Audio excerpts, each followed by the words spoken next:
Hey guys. What time is it, Kike? No. What time is it? No, Juan. Say it. I don't wanna. Say it. It's time to talk Fantastic Four First Steps. Let's get into it.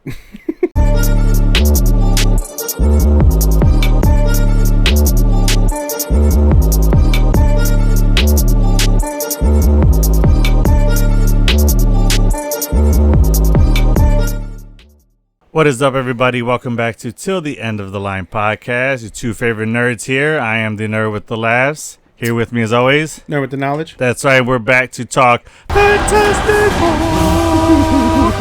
Yeah, man. I've been wanting to talk about this for a while, but our schedules haven't synced up. So Yeah, I'm not sick. Ugh, I know. Yeah. If it wasn't one thing, something else came up. Yeah. But you've been ready to film for I don't know how long. Yeah, I've had my notes done. I love the movie. Yes. So. We're going to be talking about that for sure. We have a lot to talk about. You guys got plenty of pictures and everything. We got a bunch of nerd news for you guys today. Yeah. But before that, actually, let's just hop right into nerd news.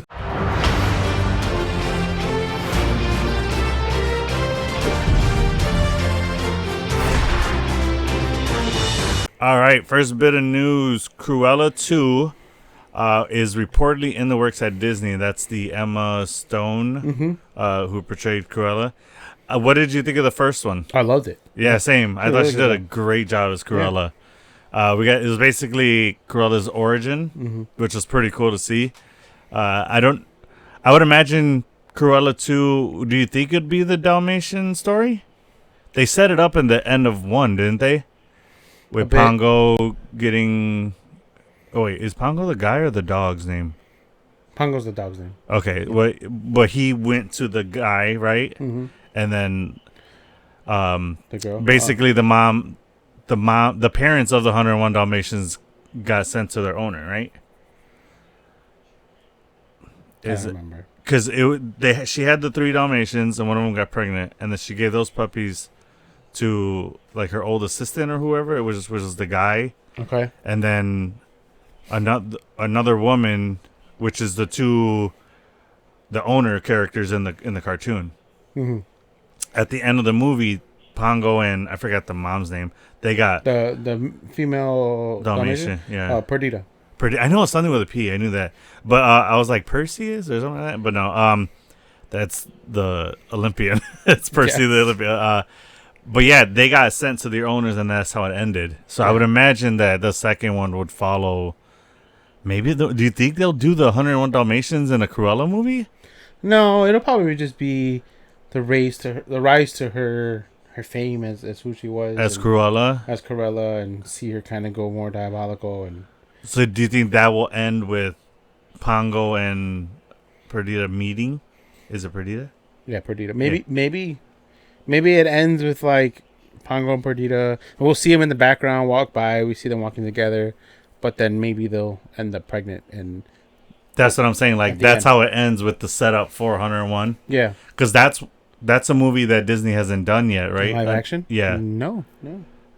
Yeah, I'd love to see that. Sure. No, I would be down. Well, 101 Dalmatians is one of the movies I liked a lot as a kid. I just want to see who plays Pongo's owner.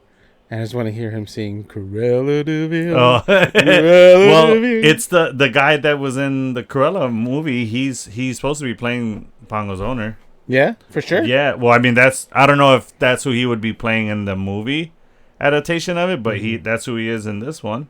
That character's already established in Cruella. Yeah. I think who would be really good at that role?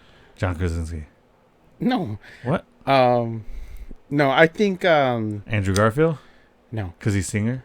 No. Okay. You're on the right path, though. The guy that played Elvis. Real deep, raspy voice. He's in a newer biker movie with Tom Hardy. Yeah, he was in Dune 2. Yeah. Him? Yeah, I think I think he would look the part. He's tall, slender. Can he? Oh, he can sing, right? He did Elvis. Yeah, interesting. All right, that's fair. I'd love to see him as Pongo's owner. All right. Well, we shall see if they're going to keep this guy or go with him. I just remember when I put that movie on, the animated one, when Jarvis was a puppy and he would watch it. Oh yeah, that's sweet. Like the puppies in the movie. Yeah, Like and their little tail just wags. Oh while they're yeah, watching that's TV. true. That's true. Because there's like some superhero dog, right? Is that what the cartoon they're watching? Yeah. Okay, cool. Nice. Another bit of news. James Gunn says David Corenswet will have at least 4 solo Superman movies. That's crazy. I mean, I guess we know who's James Gunn's favorite DC character. Goddamn, seriously. 4 movies by itself? That's including this one, though. Right. So 3 more after 3 that, more. but still 4 total. Jeez. Imagine he only gives like Batman 1 movie. Just Ravenloft, that's it. He can't do that. No. Next news. This is news I'm happy to hear. Penguin Season 2 is getting closer to getting a green light. Showrunner Lauren LaFranc has signed a 2-year overall deal with HBO and HBO Max. That's cool. So in 2 years, she could theoretically get, maybe 3 seasons out? Maybe? Yeah. At least another season. Then if that does well, I'm sure they'll keep her, pumping out more seasons. Yeah. So hopefully that happens. And then HBO is reportedly developing a Hogwarts Founder series. I'm down for that. Henry Cavill in talks to play Godric Gryffindor, and Tom Hiddleston to play Salazar Slytherin. The story would explore how Hogwarts and the 4 houses began. That's interesting, and that's what I kind of want that world to open up more beyond just Harry Potter, because we don't really. They kind of did Fantastic Beasts a little bit. So that's what I'm talking about. So 3 movies, more stuff beyond. But then that was just around that. It was just around. What's the guy's name? Dumbledore. No. Smith Commander. Yeah. It was just around him. Those 3. I'm talking about give me more stories in that universe. Yeah. You know the way Star Wars has like a whole bunch of stuff going on. Like give me that. Like they just popped him up out of nowhere. Like where did he come from? Yeah. Like that. Who? Smith Commander? To be fair, he was in the original movies. Yeah, he was on the Marauders map. That I know. But we never seen him. After that, like, how does he go about him being in Hogwarts? Yeah, because he was never in Hogwarts in the beginning in the movies. He was always just doing his own thing, gathering all these animals. But he ended up being into Hogwarts and everything. I think he was there visiting Dumbledore. Thank you, Dumbledore. I think that because you saw his footsteps on the map, so he had to have been at Hogwarts on different business. I think he was, because his only tie to Hogwarts is Dumbledore. Yeah. So you know what I mean. I just want more stories in that world. I love the Harry Potter world. I vaguely remember J.K. Rowling saying she has stories that aren't complete that she has worked with within that world. I know. She needs to hurry up. How many years since she finished Harry Potter series? She's chilling on her royalties. I was in elementary when those books were out. Yeah, me too. Yeah. I'm like, come on, you had so many. 20 years, yeah. Sheesh. Let's go. I mean, but she's making, like I said, she's making so much royalties on the main project. You know what I mean? I think once they've exhausted so much of it, they're making the new show. Book sales too. Yeah, they're still selling. Yeah, because every next generation wants it. Their movies are coming in Regal, and they're also selling the cups. The merchandise. Yeah. Oh, the popcorn bucket and the cup. Hell yeah. It's actual book. A book. Yeah. Yeah, I noticed. Of the 4 houses, and that's where I want to go and just buy my house cup and bucket. Nice. I won't even go see the movie. I'll just I had this conversation a while back, before even the podcast. We were doing that, and I forget who I was talking to about. I would like for them to do spin-off movies, at least a trilogy situation, or a trilogy explaining each one. So when they did the Goblet of Fire, the different schools came. Yeah. To just talk about each schools and find a protagonist from each school. And then just go there and see what happens. You know what I mean? That's really easy to do. Yeah, really easy. Like there's so much framework there for it. It's just like I said. I think she's just chilling on her royalties. Yeah, and she wants She's had plenty of time to chill. Right. She doesn't want to. I don't think she wants to be the one to develop them though. I think she wants to give somebody. Here's what I have. Run from there, and then she'll keep. It can be. It can be. Yeah. It can be. You know how many writers out there love Harry Potter? Yeah. There's so much fan fiction out there of Harry Potter, and some erotic. Oh my god. There's erotic Harry Potter fan fiction. Oh I've heard about it on the radio. Somebody, no, seriously. Seriously, somebody. Look at his search history. Yeah, don't. No. Oh, Hermione. Like he's watching a different Moaning Myrtle. Yeah. It's not the one you see in the movie. That's a good one. That was good. I like that. No, but there's that Waiting by the Phone series I like. I think one of them didn't call back the other one because the other one wrote Harry Potter erotica. And that cool. Was their like, nah, I'm out. You know what? I'm so hooked on Brooke and Jubal in the morning, and Jeffrey and Brooke and Jeffrey. Okay. Because Jubal got replaced, or no, Jubal replaced Jeffrey or whatever. Oh, okay. I listen to all those fucking situations. They do the same things, right? Oh yeah. My God. The one with the annoying guy laughing. Yeah, in the background. Yeah, the producer. I could listen to that. Literally, he.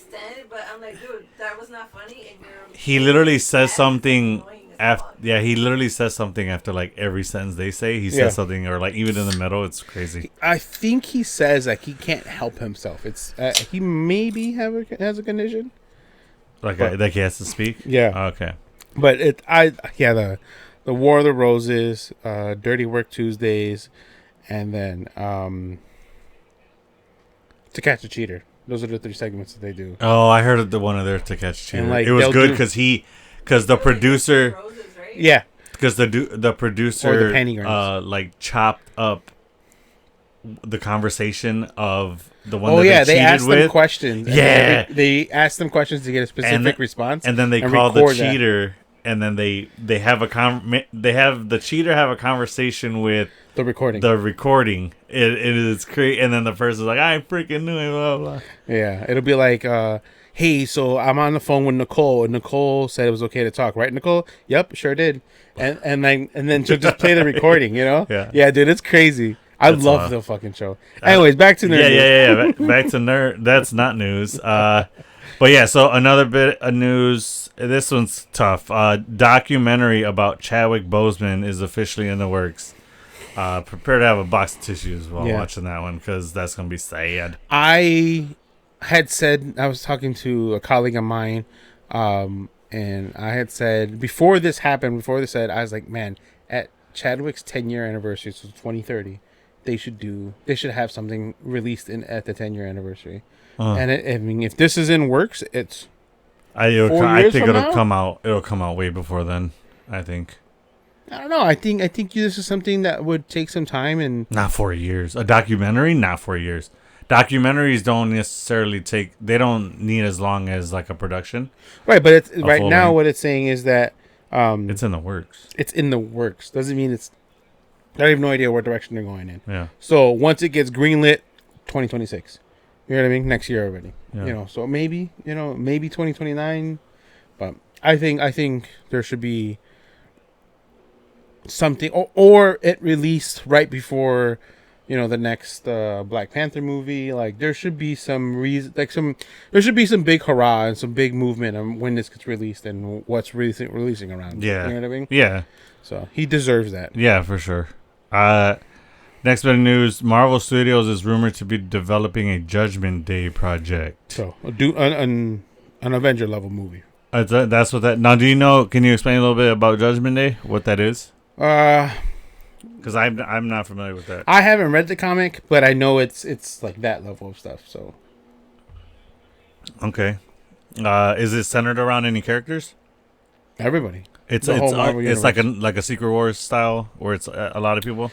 I guess you can say that, but I wouldn't call it Secret Wars. Secret Wars, the stakes were different, Oh no, I'm not saying the threat is the same. I'm saying as far as like who's involved in it. It's that many characters, like that amount. Yes. Okay. That volume. Yeah. Okay. So, just to put in perspective, so Cyclops, so all the X-Men, all the Galactic people, so Beta Bill Ray, Thor, I don't know who that is. Oh, it's what's the female girl from Thor? Not Jane, the warrior. Oh, Valkyrie? No. Jane? Lady Sif. Lady Sif. Oh, yeah. Okay. She's in it. Agent Carter. All right. What's Thanos' cousin? Oh, Cosmo or something? No, something. Who Harry Styles? No, that's his brother. Henry Styles. Harry Styles. Yeah, that's Thanos' brother. Oh yeah, that's what I meant. Him. Oh, okay. He's in it. And like I've been saying, like it's all over the universe. Like there's no. Oh, okay. Star. I think that's right. Yeah. Yeah. Yeah, that sounds right. Okay. Yeah, and just a bunch. From? What did you just say? I said, where'd I get Cosmo from? I have no idea. That's the dog. Cosmo the dog. Star Fox came out on the Eternals. Yeah, at the end. Yeah. He was a mid-credit scene. Man, that's a whole episode. We should talk about all the end credit scenes, the mid credit scenes that have not led anywhere yet. Yeah. I don't think so. But I don't know. They're talking about maybe another Eternals movie. I don't see it happening. Nah. So the reason why Thanos looks the way he is because he was born. He is an Eternal, but he was born with a deviant gene. Yeah, how is that possible? Because he was born, right? The Correct. Eternals are made, aren't they? That's why people don't like it, because the origin's different. That explains more of like his state of mind. So, wiped out half. So no, hold on. Explain that, because was his parent let's say his mom an Eternal that birthed him? Mm-hmm. Oh, so that's how he's an Eternal. Yeah. Oh, okay. That I understand now. Okay, because I'm like, his cousin is Angelina Jolie's character, Athena. Oh, really? Yeah. Oh, Thanos. I get it. Okay. All right, fair enough. Cool. How is Thanos purple and him not? Because he has the deviant gene. The deviant gene. Yeah. There's this. Haley Atwell has started filming for Avengers Doomsday. That's cool. Oh. To add back to the Judgment Day, the Eternals are heavily featured in Judgment. Ah. Okay. Cool. Maybe that's where they come in. Okay. All right. And then Mark Ruffalo has also reportedly begun motion capture work for Spider-Man Brand New Day. Yeah, that's awesome. Yeah, because that was just rumor that he was going to be in it, but now more and more people are saying that he's in it. Yeah, that's pretty cool. Yep. And then last bit of news, Marvel has officially started working in their X-Men reboot movie for Phase 7. So now we're in Phase 6 right now, right? Yes. And do you know is Phase 6 going to be long? No, right? It's not that. It ends with Secret Wars. So it's not that many movies in Phase 6. No, it's Spider-Man and the next two Avenger movies. There's no other Marvel movies that are coming out. There's Wonder Man and like the shows. Yeah, shows. I was gonna say Disney Plus projects, but nothing that I'm aware of at least, and nothing that I think it can be done and shot and filmed and edited and ready to go before Secret Wars. So Thunderbolts started Phase 6, right? I think that's right. I don't know. So we got we for sure have Thunderbolts as Phase 6. We have Fantastic Four. Spider-Man, Doomsday, and a Secret Wars. So that's only 5 films in that phase. So Fantastic Four first step says and that's the start of Phase 6. Yeah. Oh, it is the start, right? Okay. So Thunderbolts wasn't part of it. Wasn't part of what? Phase 6. It was the end of Phase 5. So it wasn't the start. It wasn't the first film in Phase 6. Correct. That's what I just said. So Fantastic Four is the first start of Phase 6. Oh wow! So then it's 4. Fantastic Four first. Like I just keep repeating it. No, because you said first time you said was Thunderbolts was the first one. I said I don't know, and then I looked and I read what I said. No, you read it and it said the first. Phase 1 is Iron Man, Incredible Hulk, Iron Man 2. Oh Thor. My God, we're not gonna go through all the phase. No. Yeah. Okay. So then that means there's only 4 films in fucking Phase 6.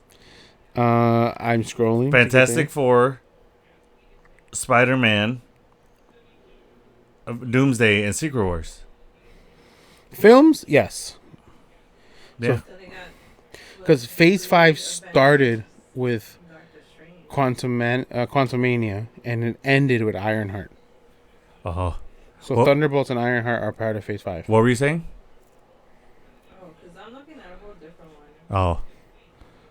Okay, then. All right, well, I wonder if they're going to announce any other movies between now and then, now and Secret Wars. I kind of imagine they're only going to come out with one movie after Doomsday? That's crazy. One movie for that year? But it's 1, 2, 3, 4, 5, 6, 7, 8. 8 projects for Phase 6. So it's Fantastic Four First Steps, Eyes of Wakanda, Wonder Man, Daredevil Born Again, Spider-Man, Avenger Doomsday, Vision Quest, and then Secret Wars. Oh, okay. But Spider-Man Brand New Day hasn't been moved, the timeline it was going to release. Because right now, originally it was supposed to release between Doomsday and Secret Wars. And then they pushed Doomsday and Secret Wars back to December. So I don't know. I feel like they're going to push Spider-Man. But Spider-Man hasn't been pushed, right? So it's no, it hasn't yet. But I feel like it might get pushed because it's coming out in July. And then it's Doomsday that December. And then the following December is Secret Wars. It's coming out before Doomsday now? Now, yes. Oh. Originally, no. Right. Originally, it was Doomsday, then Spider-Man. Yeah. And then Secret Wars. Secret Wars. Yeah, yeah. Oh, okay. But now it's Spider-Man, Avengers Doomsday. Oh, 2026, right? Yeah. Okay. All right. Sweet. So we will, if we hear anything, we will for sure let you guys know. But besides that, make sure to like, subscribe, click that notification bell to keep up with the latest in nerd news. Go ahead, do that now. We'll wait.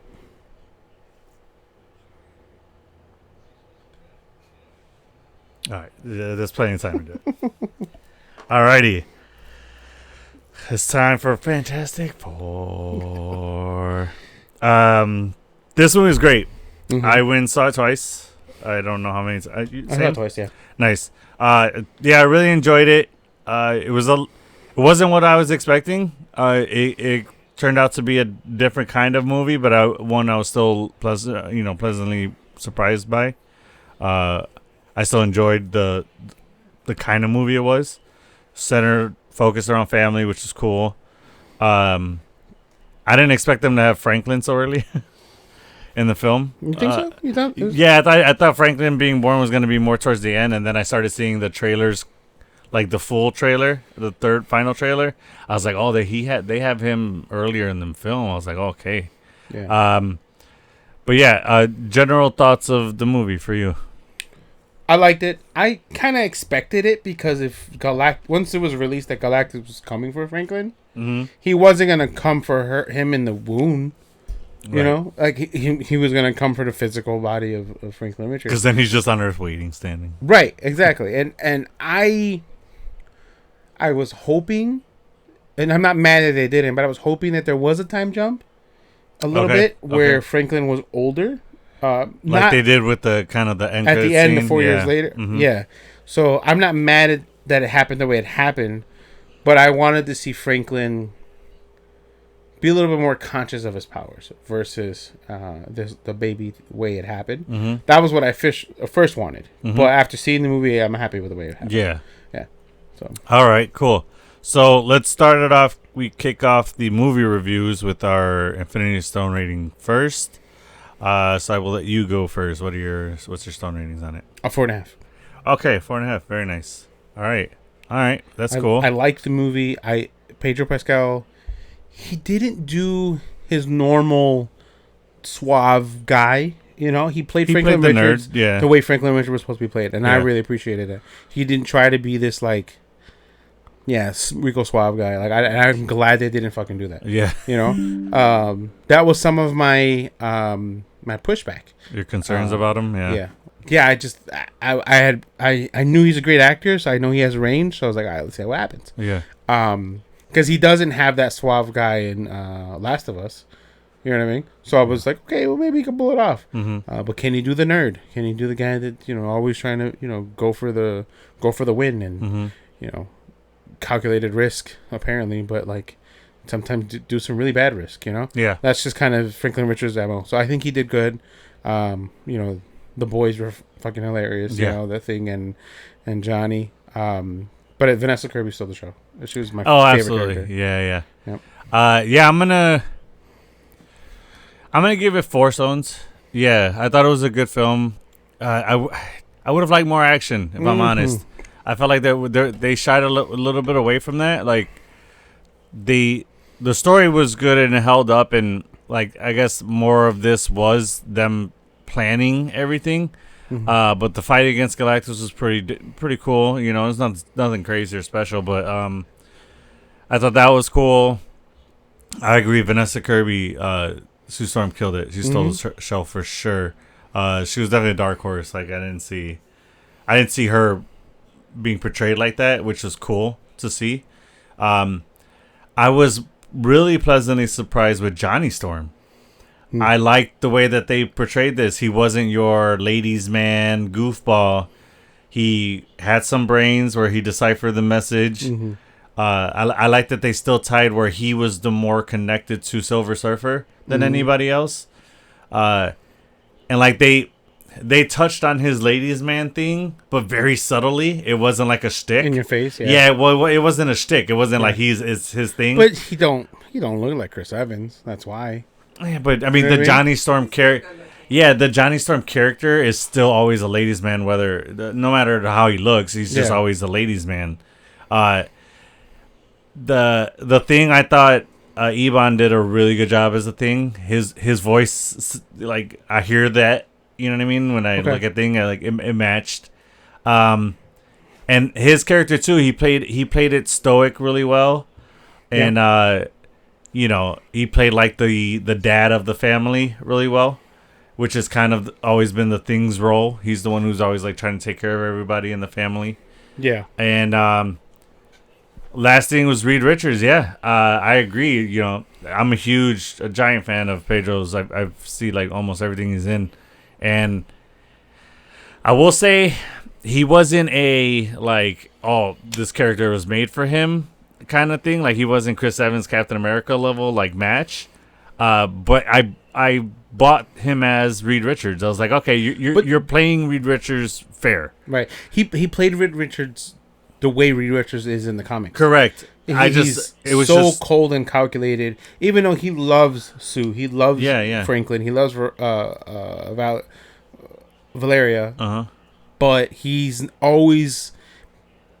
it's always about science and the bigger project and the possibility, and you have those calculated risks that he tries to take, and it's always been a struggle for him to be a leader of his family. You know what I mean? And that works really well. I'm saying the Reed Richards character that was portrayed was great. Yeah. I like that Reed Richards. I'm just saying Pedro Pascal as this Reed Richards, to me, it wasn't the perfect match of actor to character like Chris Evans and Chris Hemsworth, RDJ, like that level for me. I thought he did a good job, but it just, I don't know. It was just, there was just something about him playing it. I was just like, I don't know. I think I need a little bit more of a nerdy look to match that. I agree. Then Pedro, he's a handsome dude. Like even him acting nerdy, he's I don't know. He just doesn't look the nerdy type. You know what I'm saying? Yeah.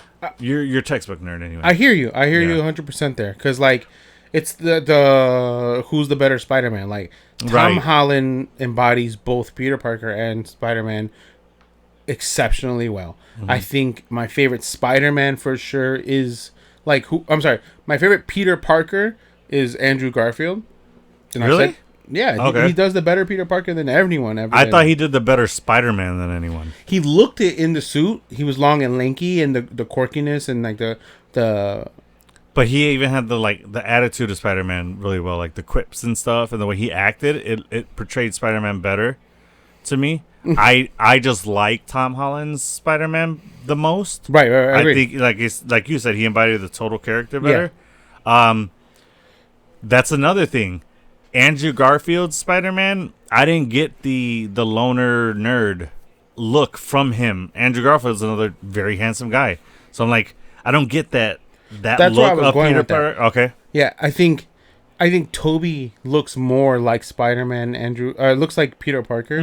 Like if you look in like the animated series, from the 90s. Yeah. They look oddly similar. Yeah. Just I think the Spider-Man in the animated series is a little bit more buff and taller, but outside of that, he looked the part. Yeah. But I didn't care for it as much as I did both Andrew and the other Tom. two that came after. You're like, oh, these are upgrades. These are sad to say, but they are. Even though he's the OG and I pay respect for what he's done. He for will the nerd always be the culture. first Spider-Man. Right. Yeah, for sure. But we loved him as Spider-Man, but we just felt like these other two actors are. But like, I think he did Reed Richards really well. Yeah, like I said, I think he did. I think he portrayed Reed Richards in a fair way, and he did the job. Like I bought him as Reed. My only thing is the visual. I agree. He doesn't look. My whole thing is that he just doesn't like. I don't see him, and I'm like, that's fucking Reed Richards. You know what I'm saying? Like that's when I see RDJ, that's Tony Stark. Chris Evans, that's Cap. You know what I mean? Like there was just that missing ingredient. Them two and Tom Hiddleston are the only three. Well, I guess Thor too. That like those four. It's like you pulled them from the comic book. Literally, like, you're here. You're a person now. Fucking literally. Yeah, yes, literally. And I don't think outside of like Ben Affleck, Old Man Batman is the only time that worked too for DC. But I haven't seen that in DC where it works. You know, I think Margot Robbie's a beautiful woman and she looks great as I think Harley Quinn, but I don't think she's not as skinny and like more. She's more voluptuous. Like her body is way more. There's way more figure to the comic. Margot Robbie? No, to Harley Quinn in the comics. And like I get it. You're not trying to sexualize. For sure. I get what you're saying. Yeah, I get what you're saying. I don't know. Did she do a really good job? Absolutely. She's the only Harley that's ever really worked. Well, if you're talking about like the body and everything, but I'm talking about like Margot Robbie. She looks like if you took her out, like her look of her. Yeah, but her body. She looks pretty scary. Like the body and everything. I agree because usually Harley's a little bit more like chesty and booty. Like but I get that. But I think she. I don't know. I kind of feel played it just as good as Pedro Pascal did. That's what I'm saying. Yeah. I'm not knocking it at all. No, for me, I'm the opposite with you on that. With Margot Robbie, I think had they had her be a little bit more acrobatic, that probably would have changed your view on her. Yeah, I agree. Because that's kind of part of Harley's thing is that she was a gymnast. Yeah. So she was doing all kinds of crazy stuff. But yeah, so I agree with you. You get what I'm saying? Yeah, no, I understand 100%, and I could see your point on that. For me, that's not the case, though. Yeah, but I get where you're coming from. Yeah, for sure. But that was just an example I was trying to give. Yeah. I wasn't. But I've been saying those four characters from Marvel: Loki, Thor, Iron Man, and Cap. It's a once in a lifetime perfect choice. True. Yeah. Like casting, like it doesn't get any better than that. Yeah, I'm really curious to see who they're gonna cast when they reboot those characters. You know what I mean? That's what I'm looking forward to, because I'm ready to compare. Like, I know you're not supposed to do that when there's a new actor. I'm gonna. Those four in particular, yeah, are gonna be really hard. You know what's? You know what though? I don't feel that way with Captain America. Hold on, stay with me, because there's now the acting, the portraying Steve Rogers. Yeah, that's gonna be hard. Oh, there's a lot of people that look the part. That's my point. Yes, there's so many white boys that look like Captain America. You know what I'm saying? Okay, I hear you. And there's so many guys that can look like Thor. So it's the acting that's really gonna be their task. Their mountain to climb is portraying Steve the way Evans portrayed. What Steve. if they just make Tom Hiddleston Thor now? Because he originally auditioned for that. That'd be funny, but I don't think that'll work because he's older now. But yeah.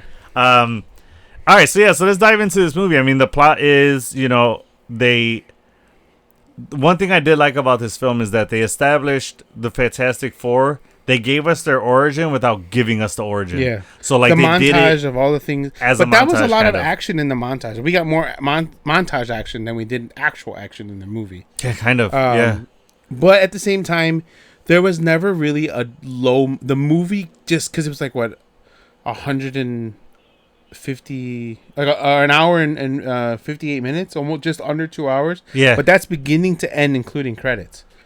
Like, so the movie really wasn't that long, right? Which I didn't necessarily disagree with. You couldn't tell, yeah, at the pace of the movie, you could not tell that yeah, it was there was a steady, like, jogging, like, heavy jog pace yeah. throughout the entire movie. There was never a down moment. There wasn't any action to distract you of the time, but right. there was a sense of urgency in the plot throughout the whole plot. Yeah, so I get that. Yes. So and it's a different. I mean. For me, the reason why it worked and why I said 4.5, because I wanted more action, but it made sense because it's a different timeline, total different universe. Right. The futuristic 60s setting, like all of that. I'm glad you brought that up. We're gonna come back to that because it looked like that's just the pace that universe operates at. You know what I mean? And it just seemed like it worked really well. I think the music was perfect. Yeah. I wouldn't say it was like as catchy as all of the Guardians movies. Not at all by any means. No. But it well, James Gunn wasn't behind it, that's why. right. But the point I'm making with that is like he did a really what's his name? The guy that did the score? Oh, I couldn't tell you. Oh fuck. I can't remember. He's a real famous conductor though, right? Yeah, he's done a lot. Yeah. He's done I think he did Endgame. If I'm not mistaken, but he's done so much. Can you look it up for us, babe? Yeah, the composer for the music soundtrack, the score for Fantastic Four. Actually, before we go further, we forgot to give the stats on the movie. You want to pull that up? Yeah. From Michael Giacchino. Is that Giuseppe? Yeah. Gianchito. What is it? Spell it. Gia is Giacchino.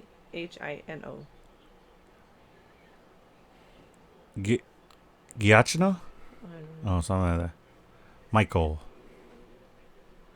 All right. He did Fantastic Four. Oh wait, am I doing the right one? Fantastic Four: Rise, Thunderbolts. Superman. Nice. Well, we gave you guys our stone ratings, so drop your stone ratings in the comments. Let us know what you guys give it out of 6. Look forward to hearing that. It's not popping up. I don't know why. You're at the IMDb? No. Well, yeah, but the Michael, whatever the hell his name is. You're supposed to be looking up the IMDb. Yeah, I have it. Oh, okay. But I was also trying to look at that on IMDb, and it didn't pop up. So Rotten Tomatoes has it ranked really high, and I don't disagree with it. Shocker. Seriously. So it was 87 for the tomato meter, and the popcorn meter was 91. So nice. That's solid. Really, really well scored there. Which I'm hearing it didn't even do that crazy good in the box office. Is that true? No, it didn't. Did it lose money? Because I know this movie had heavy CGI in it, so I know that it did. They had to pay for that. But I don't know if they finished in the red or not. So that was the Rotten Tomato. Do you have the IMDb? I do. Well, what's IMDb saying? 7.3 out of 10. Okay. So recently it's dropped like 15 points in popularity, so it's not really up there anymore. Okay. But yeah, the 7.3 out of 10. I actually talked to somebody on my route today who said it was ass. He didn't like it. Yeah, a lot of people didn't. And I was talking to him about it. I was like, why do you say that? And I think one of his things was the action. He's like, there wasn't that much action in it. And we're gonna get to that. We're gonna talk about the action in it when we get to that part of the movie. But so right now we're just gonna talk a little bit about what our likes and what our dislikes on the film were. So do you have any particular points you want to talk about? So Fantastic Four: The First Steps grossed 548K. Oh no. 548,000. No way. Oh, on Monday. What the fuck is this saying? I don't know. I think this wording is weird. Okay. I'm trying to look at the box. Box office? Yeah, so Fantastic Four is grossing $500 million globally. Modest hit, but it's not a flop. Yeah, that's what they're saying. That it wasn't a flop for sure, but it just didn't do as well as they needed it to because of how much the movie cost. Right. Because I think it cost them like $35 million to put it together. Yeah. Or 350. 350 million? No. Yeah. So the most recent Fantastic Four movie, First Steps, the globally box office total is just shy of $500 million. 500 mil? Yeah. Globally, you said though. Globally. Oh, okay. Yeah, because domestic, but it costed consisting of so 258 domestic and then 233 international. Okay. But it's not giving me the price, and that's what I'm trying to find. How much it cost them to make it? Yeah. Okay. So, all right. But, I mean, compared to, Fantastic Four to 2015, Rise of Silver Surfer, and then the 2005 original one. Oh, they blew them out of the water. Yeah. All together, all three. Yeah, I know all three of those didn't gross near what that was. But I would imagine that they did make a profit because there's no way that movie cost $500 million to make. That's astronomical. That's crazy. I don't even think a movie would cost hundreds of millions to make. Maybe like 40 million, like 50 million. No, for sure. What movie cost over 100 million to make? Endgame. Okay, I'll give you Endgame, but that's Endgame. That's not that wasn't a normal movie. That was a 3-hour movie. Really? Am I like thinking crazy right now and saying that movies don't generally cost hundreds of millions? No, yeah, you're thinking crazy. What, really? I thought they would cost under that. Oh, well, no, because I'm not accounting salaries. Nope. Okay, so never mind. I get. All right, that makes sense. Wait, what are you looking up? The cost. Still the cost? Okay.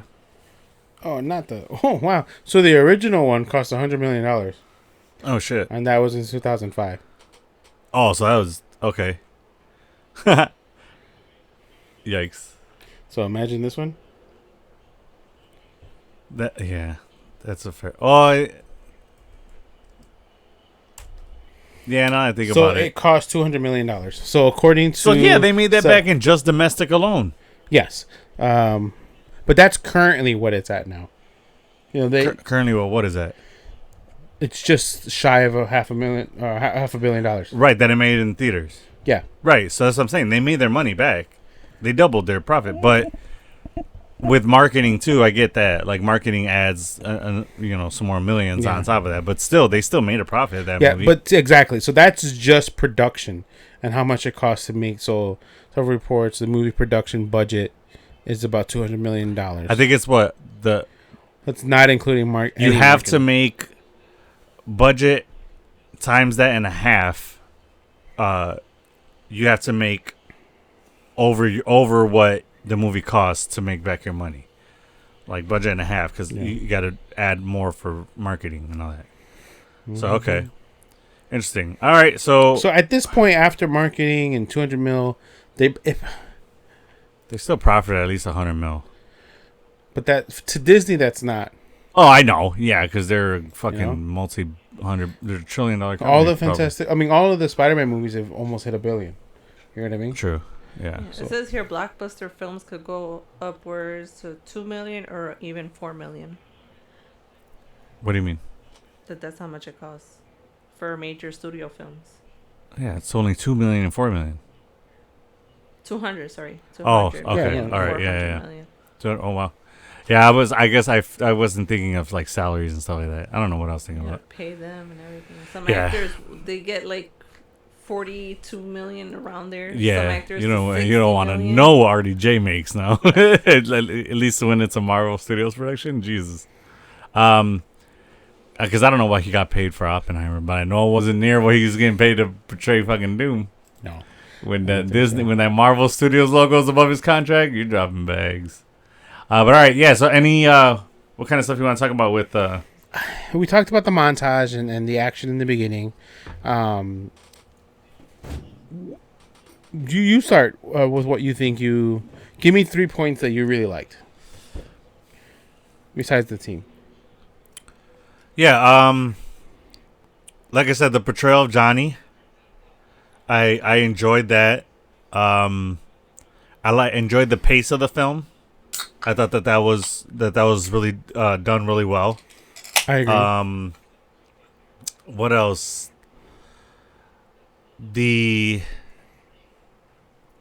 I like the look of the film. This whatever universe that they're in, 828? 838. No, it's 828 because of right. Kirby's birthday. Yeah, I think the style of that world, I was digging it. That 60s look, it didn't really look too 60s if anything, but I liked the way that they portrayed it. It wasn't too one or the other. It wasn't too 60s, it wasn't too futuristic. It was like a nice blend of the both. Mm-hmm. So yeah, I like that. I enjoyed that. What about you? I also like the way that they portrayed Sue and Reed's relationship in this film. Yeah, I agree. Yeah. Yeah, I'm trying to think. We haven't had a birth in the MCU, have we? I feel like we have. I mean, but we didn't see it happen, and they weren't relevant characters. T'Challa? Like technically, but like I said, we didn't know that she was pregnant. We didn't see that happen. Yeah, we didn't. And then what's yeah, you're called? right. I don't think we've seen a birth yet. Yeah, we just saw Agent 13 pregnant. What's his name? Agent 13. Yeah, Velma. Freaking, what's her character's name? Oh, Hawkeye's wife. Yeah. It's not Sue, is it? I don't remember. Okay. Helen? No, I don't remember her name. But yeah, so I know she had the baby. We've seen her pregnant, but we didn't see her give birth, right? Right. We saw the baby at the end. Yeah. On the little phone. Yeah. Yeah. But yeah, I guess we haven't really seen. I think you're right. Yeah, I think this might be the first birth in the MCU. Yeah. I think that was done really well. The birth scene? Yeah. Yeah, okay. Yeah. I like that they didn't. Which is that scientifically based? Do you need gravity to give birth? That was trippy when he was like, where she didn't want to be strapped down. He's like, so you need to be strapped down. You need gravity to give birth. I was like, what? Like, why is that? Why can't she just be floating and then push it out? Do you need gravity to help push? Yeah, I guess. Oh, because I guess that does make sense because... No, that doesn't. That changes. Because I was like... Because then anti-gravity would fight the baby coming out. It would just be keep floating, wouldn't it? But that's not what was... She was just held down. I would have thought just the baby would have just been floating there. That's what I thought. I thought you'd be able to push it up. But I don't know why you need gravity. I don't know what that does. Maybe just to help her out push? That's what I'm saying. I think that's to help her so that she pushes, because then she has nothing to help hold her. Like, because, I mean, I've been with my wife at both births, so I know that she was gripping that railing hard. I thought it was going to leave dents on that thing. But she was like, she was grabbing on that to push. Because, like, how do you poop in space? I think you strap in. If I'm not mistaken, I don't know. I think you like seatbelt style that, because if not, you would shit and then it would propel you. Like, right, but like, how does your shit come out? Yeah, but how does your shit come out and then flush down? There has to be gravity. No, there isn't any. But the device that they shit in isn't a toilet. It's not a toilet up there. It's a thing. I think if I'm not mistaken, it has a vacuum. They shit into basically like a vacuum style thing. If I'm not mistaken. I don't want to go down this rabbit hole. I think that's I mean, we're in your territory, you know what I mean? Nothing like after the birth, there's nothing like flying around. Yeah, we didn't see placenta, we didn't see blood, we didn't see pee, nothing. ladies pee and poop sometimes during childbirth. We imagine seeing Franklin come on and a piece of shit just floating around. I'm not saying that. I'm just like, the baby doesn't come out squeaky clean. Like all those liquids on there. Well, like, you would see it floating. Herbie cleaned Franklin off. Yeah. He cleaned the baby and then he wrapped the baby and then gave it. But as it's coming out. We didn't see it when it came out. I know, but you were still. I've seen childbirth. That's seared into my brain. Yeah. Anyways, Disney ain't showing that. That's for sure. It's if you guys want to see a PG version, go watch Ace Ventura. When Nature Calls. Yeah, when he calls all the rhinos. Okay, fair point. Somebody went as that as a cosplay. That shit was hilarious. Yeah. You say that? But yeah, let us. What else? What? Any other things that you took away from the film? I'm trying to think. No, I mean, I like the movie. I don't really have anything bad to say about it. I like the Easter eggs, and I like that the Easter eggs are subtle. It's not like we saw Stanley and Jack Kirby. Yeah, and that was cool. Yeah, in Times Square. And then another one was there was a '90s film that never got released, and the actors that portrayed the Fantastic Four in that film were in the montage of "Thank you, Fantastic Four." They were. Four of them were together and saying "Thank you, Fantastic Four." Yes, that was cool. There weren't too many other Easter eggs that I spotted, besides those two. It did say Westview Appliances in the background. So Westview is Matt Shackman, did WandaVision. So, so that was his little plug for WandaVision. Okay. Oh, that's right. Forgot that. Yeah. I think he did a really good job, Matt Shackman, and I wouldn't be against him doing some X-Men movies because similar to who was the director of Thunderbolts? Oh, I know he's directing X-Men. Yeah. Go ahead, talk. But they both did a good job of balancing. Like the Thunderbolts movie was Yelena and the rest of the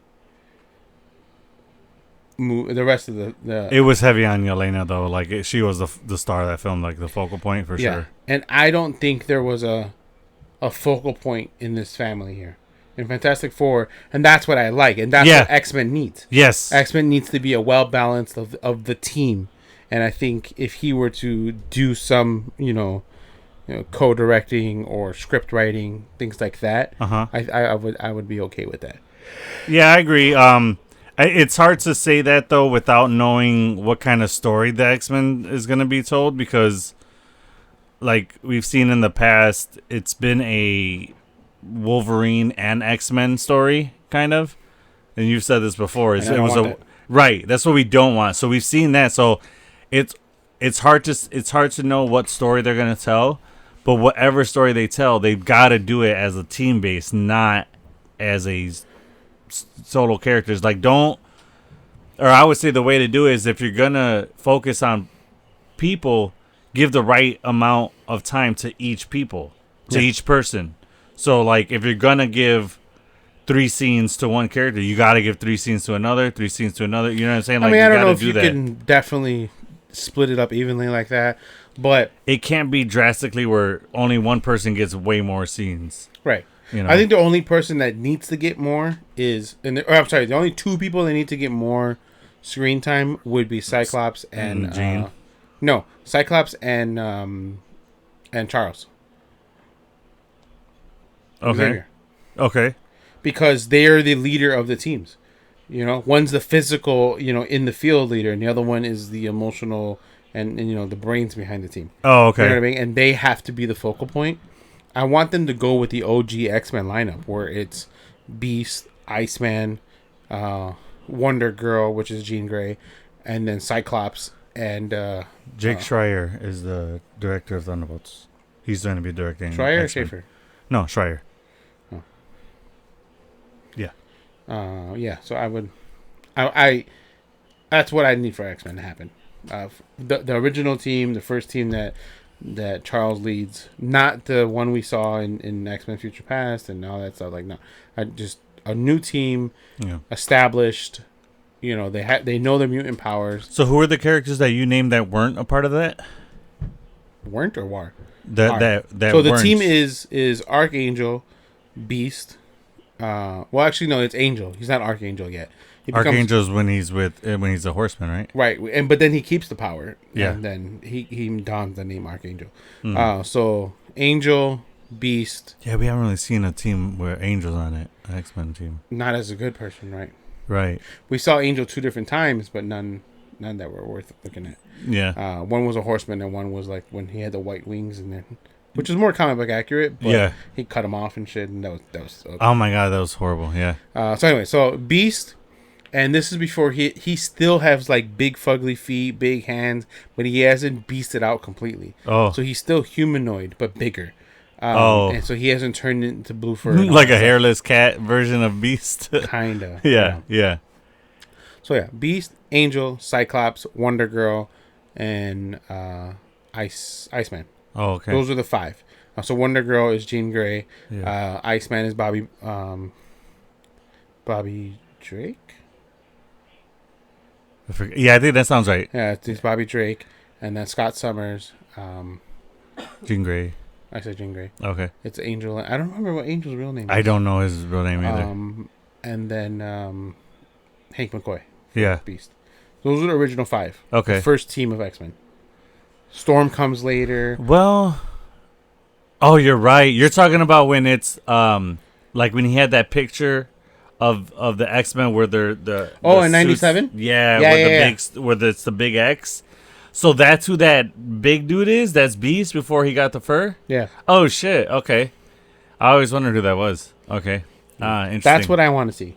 Go OG, go the original. Start that way, and then the next X-Men film, give us all the 97 characters in Not there. all of them, but... start to, you know what I'm saying? Yeah. Storm and all them. That'd be cool. Yeah. All right, so any things in the film that you didn't like? Probably have to nitpick, but yeah, I can't really nitpick this. I like the movie a lot. I dig the end credit scene. I hate that we didn't see his Robert Downey Jr., but then he does confirm that it is Robert. That Downey is Jr. him. We just don't see his face. Even I just a little like pan up to like give me this part up of Doom, like show me the beard, right? Yeah. Well, is Doom's clean shaven, isn't he? Yeah. Okay. But he's supposed to look like Tony on purpose, so he might still have the beard. We'll see. I don't know what's gonna happen. Has there been any form of Doom where he has a beard? I don't know. Do you know? Because I know that there's different Reed Richards. One's clean cut, one has beard like Pedro. One has a huge fucking beard. Yeah, long beard. Yeah. And he's bald too. Like it's weird. And then the Maker, he has like the weird cone shaped head. And then he has the helmet on too. Yeah. So yeah, there's a bunch of different. I have something I didn't like. What? I don't really like the way they portrayed Galactus entirely. Why? Because the look of him was dead on. It was great. The actual character was great. But Galactus is ginormous, dude. And this Galactus is walking around Earth. Like, Galactus can hold Earth in his hands. Mm-hmm. So how is he able to just... Or can he change his size? Yeah. He can? Oh, okay, then. All right, then never mind then. His original size is almost the size of an Eternal. Right. That was what my understanding was. Because he was an Eternal, wasn't he? Negative. He did not. No, so he existed in the previous galaxy as a regular human like us. Okay. So that galaxy was bigger, basically. Giant. So okay. Think about it as like Men in Black when the aliens are playing with the marbles and those are galaxies. Yeah. That's him. Oh, okay. He's the alien playing with the galaxy. Okay. Yes. So when our new universe created, he predates our universe. Yeah, I know that.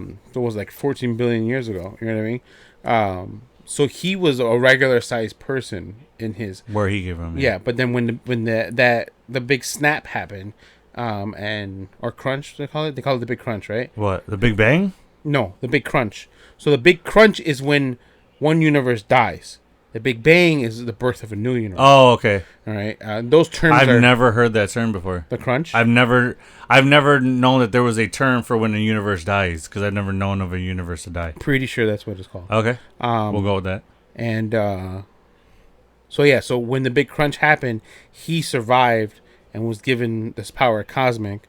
And I wonder, because he exists in all realities. And that's it's only him. Yeah, there's only one. He's Galactus. like America Chavez, where it's only one. Yeah, and I, the Highlander, there could only be one.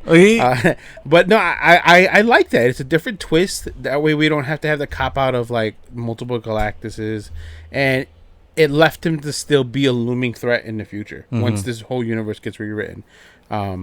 So I liked it. I don't have any issues with it. No, so that was only my concern. Was like, how is he able to walk? But if you're telling me he can change his size, then okay, then that's fair. Because then I understand it now. Tried to, I think Thanos talked shit to him because he was like bigger, and then he was like, act my size or be my size or something like. Thanos does like quirky like fucking sayings. Yeah, they're just like. Because he just thinks he's so badass. Mm-hmm. So Galactus shrunk down to his size, and they went toe to toe. Who won? I don't remember, actually. Oh, come on, you bastard. You got to know that information if you're going to tease me with that. I don't remember. I don't know why I don't. But similar to... It was a similar interaction to how, like, when he told Doom that, you were a false god. I was a real god. Yeah. I didn't wield that power, as a normal mortal would. I did it with purpose. And then he's like, you still got it. Yeah. Killed him. We know who won that one. Fucking Emperor Doom. Okay, yeah. So if you're saying it that way, then I understand that. I was not mad at Shalabal instead of thank you. We had to talk Silver Surfer in this.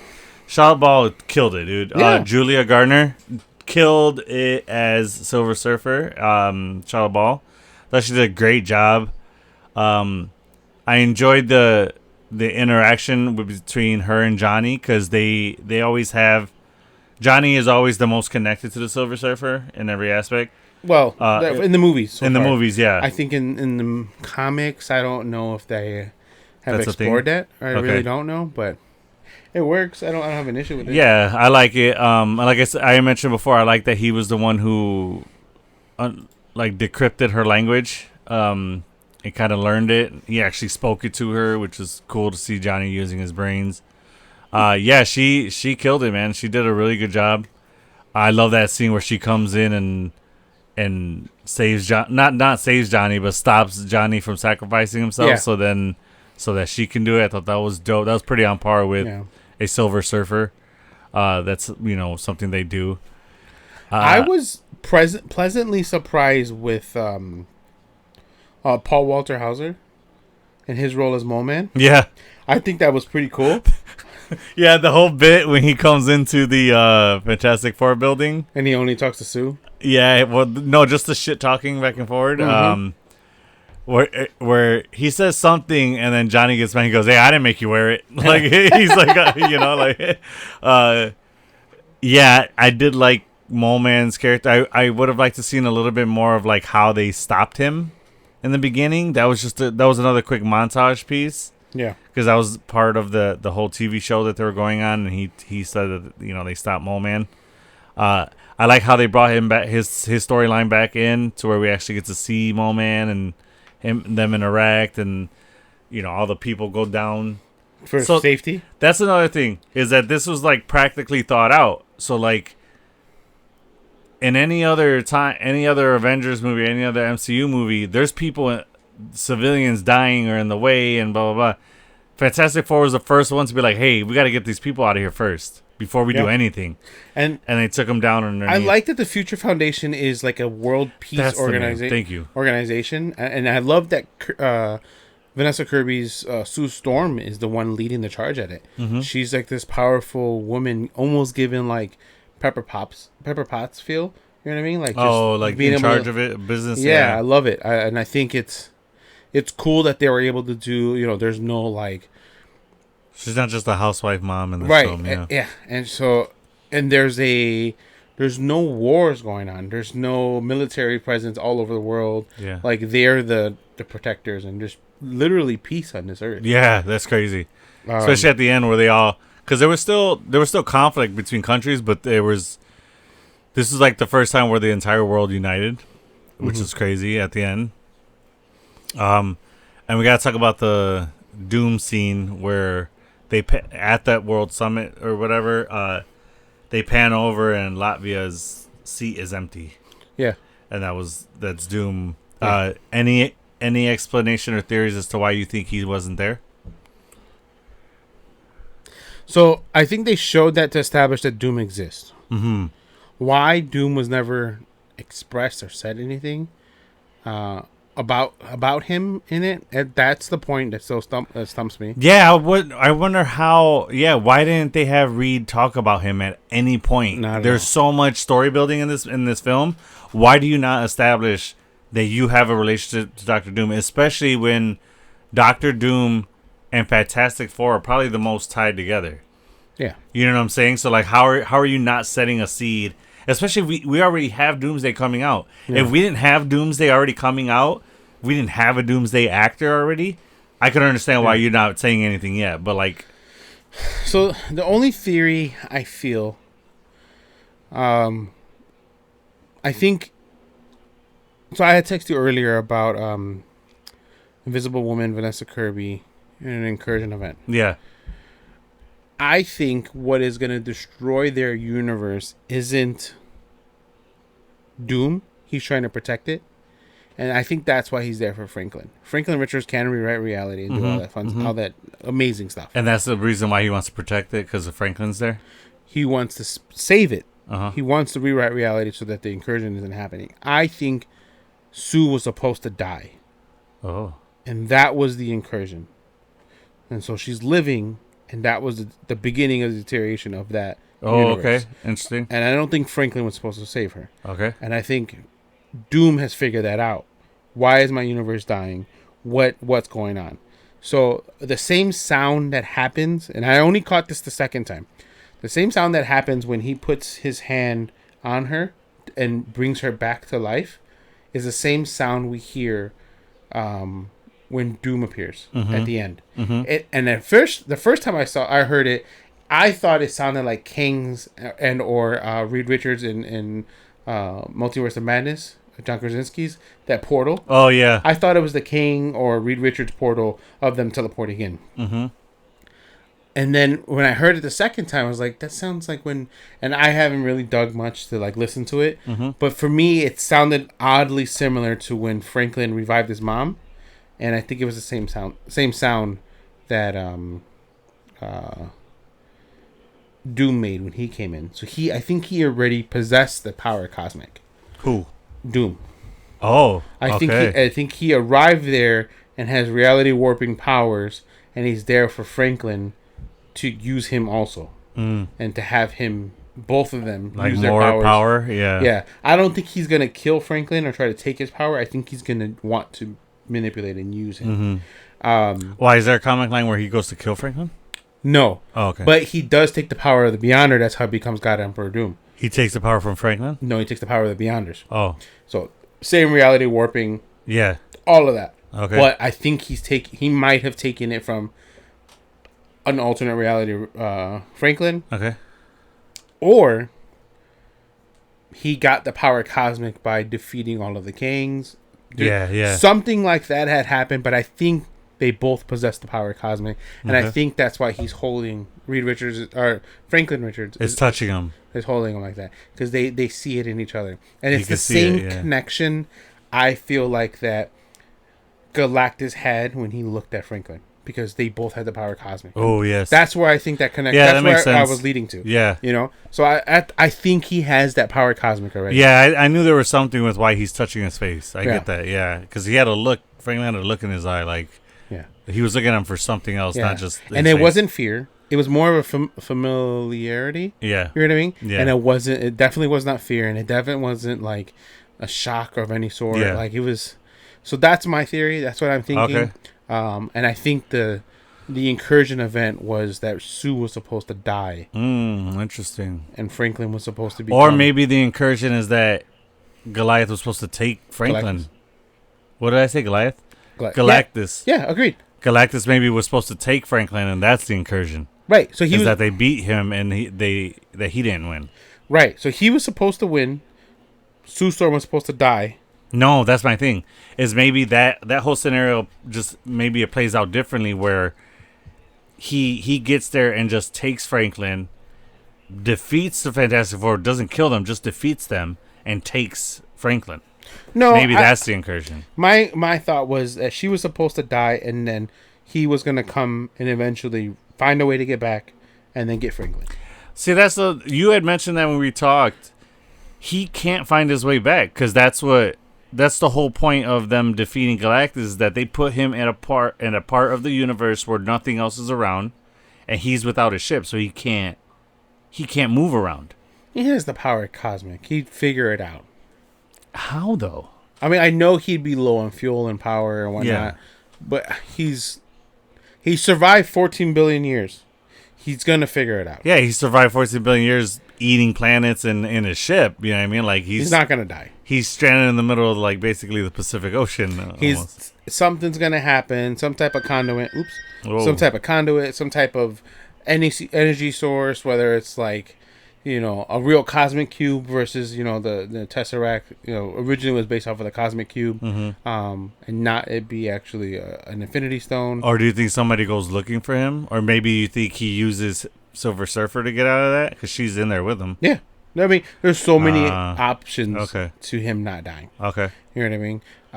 And then he has become fossilized and then resurrected. Oh, okay. You know what I mean? So like he could just be a floating fossil, and then somebody has his ship, finds him, brings after him back X amount of time of floating, he gets somewhere. Okay, yeah, and so like there's a lot of ways to go. Okay, right? Fair point. But so I don't think him not coming back isn't going to be the issue. I think the issue was that Vanessa Kirby's Sue Storm was supposed to die. Okay, I think that's the incursion. Like Doctor Strange looks at like 14 million different ways or whatever, and that was the one way that it was supposed to happen or whatever. Yeah, there was a lie, but all that bullshit or whatever. Yeah. I think this is the canon event, which we know that was a lie. Now we have proof that was a lie. What? Because he said 14,600,000 whatever in one ways, and they only won once. But we saw in Multiverse of Madness that there was a way that they defeated Thanos. Where we see Thanos fucking dead, and then Doctor Strange was using the Darkhold, and that's how they killed Thanos, and then they had to kill Strange. Mm-hmm. So that's another way that they won. That had to have been part of that 14,000,006. What I think is, and I've heard this theory, is that Strange seen all those universes, and then he's seen what happens to Tony after that fight and what becomes of Tony, and that Tony winds up like taking over and like basically becoming what Kang becomes. Mm-hmm. And then that's what he wanted to prevent, so he told Tony about the one time where Tony sacrificed himself, and that kind of like is that whole you die a hero or see yourself become the villain. It's kind of that thing. But yeah, but since we're talking about theories, I wanted to talk to you about one. I want to know your thoughts on. There's a theory floating around where, because we have the style of this Earth 828, and it's we said before it's that retro 60s or like futuristic retro 60s. What do they call it? Retro futuristic, right, or something like that.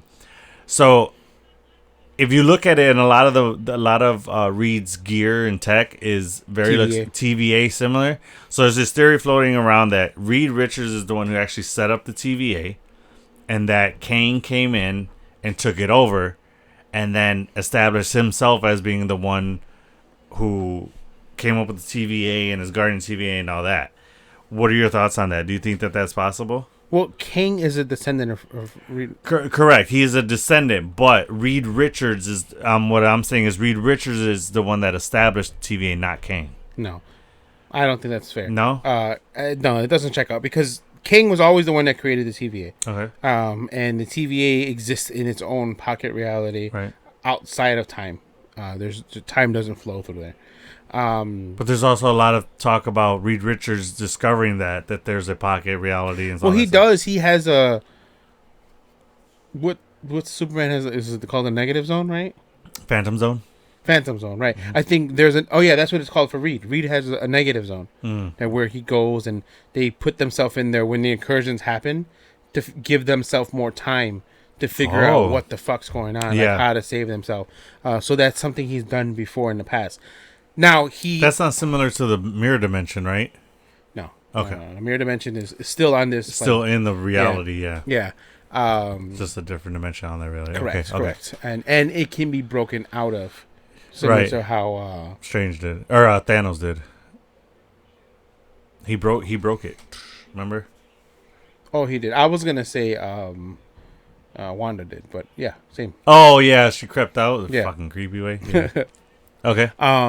But so I think his discovery of that pocket reality that exists outside of the timeline is where the TVA stems from. I think his research and his technology, because.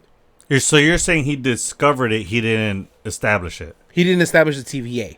Right, but he discovered that's where they figured out how to access it. And Kang's ability is that he has access to every single existing piece of weaponry and technology at any point in time that ever existed. Okay. It's far forward in the future and as far back in the past.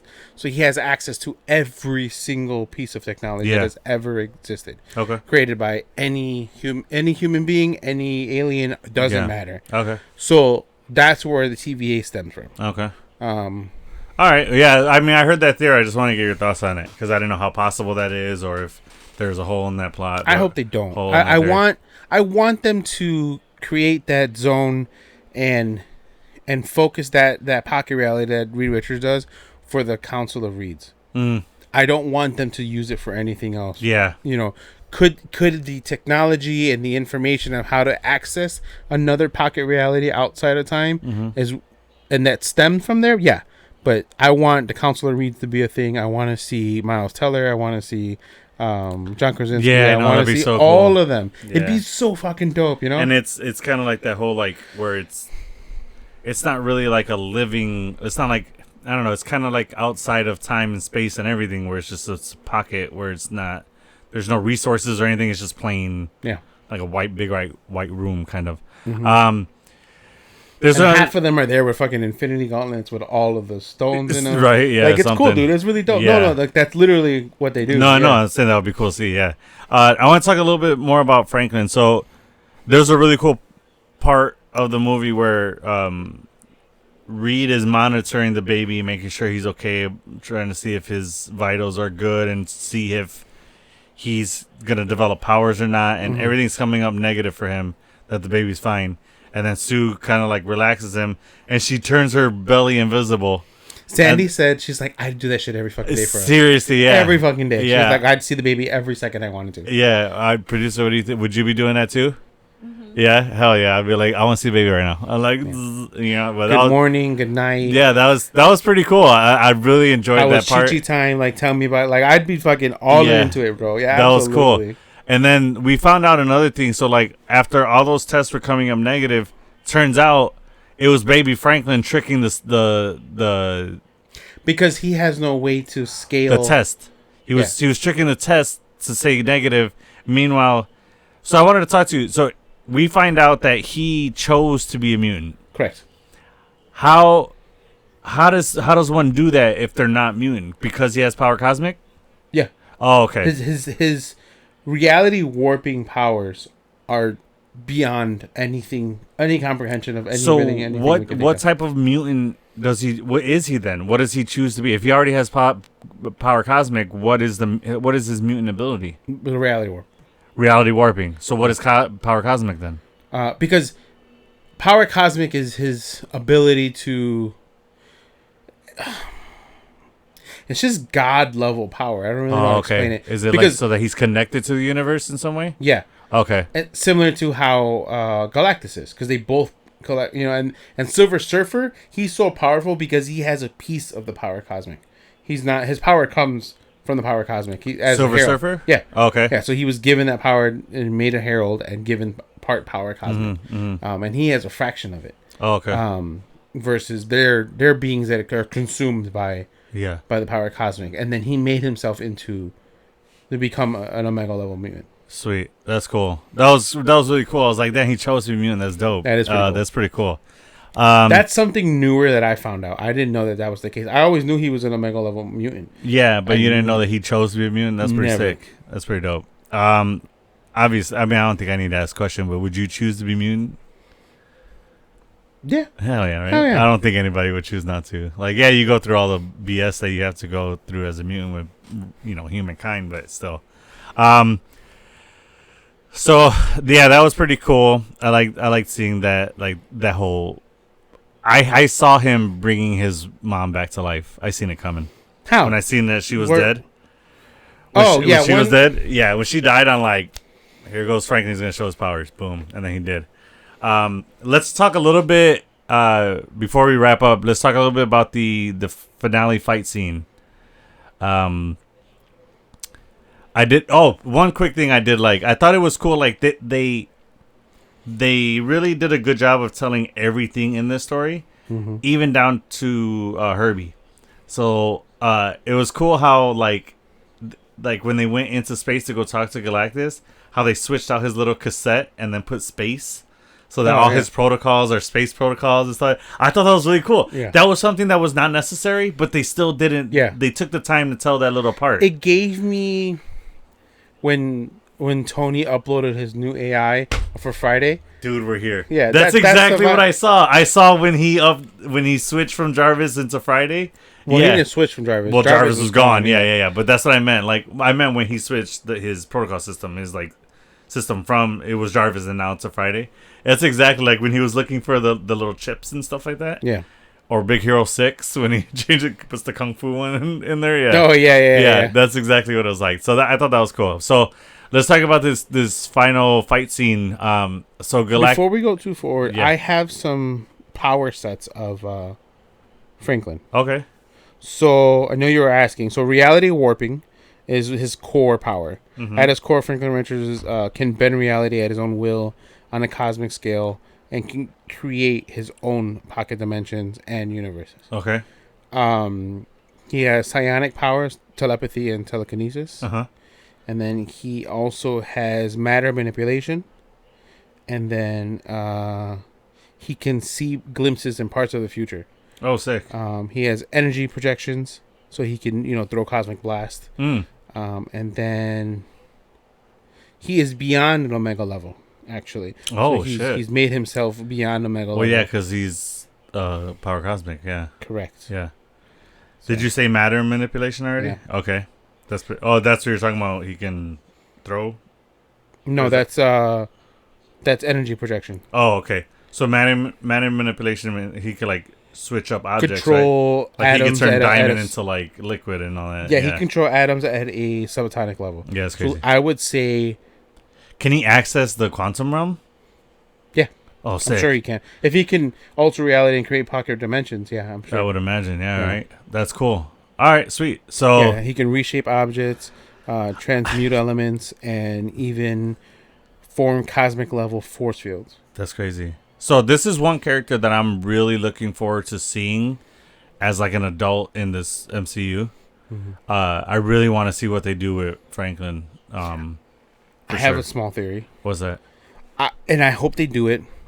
Often in the comics, his future self comes back in the past to help his younger self. Oh. And to give him guidance.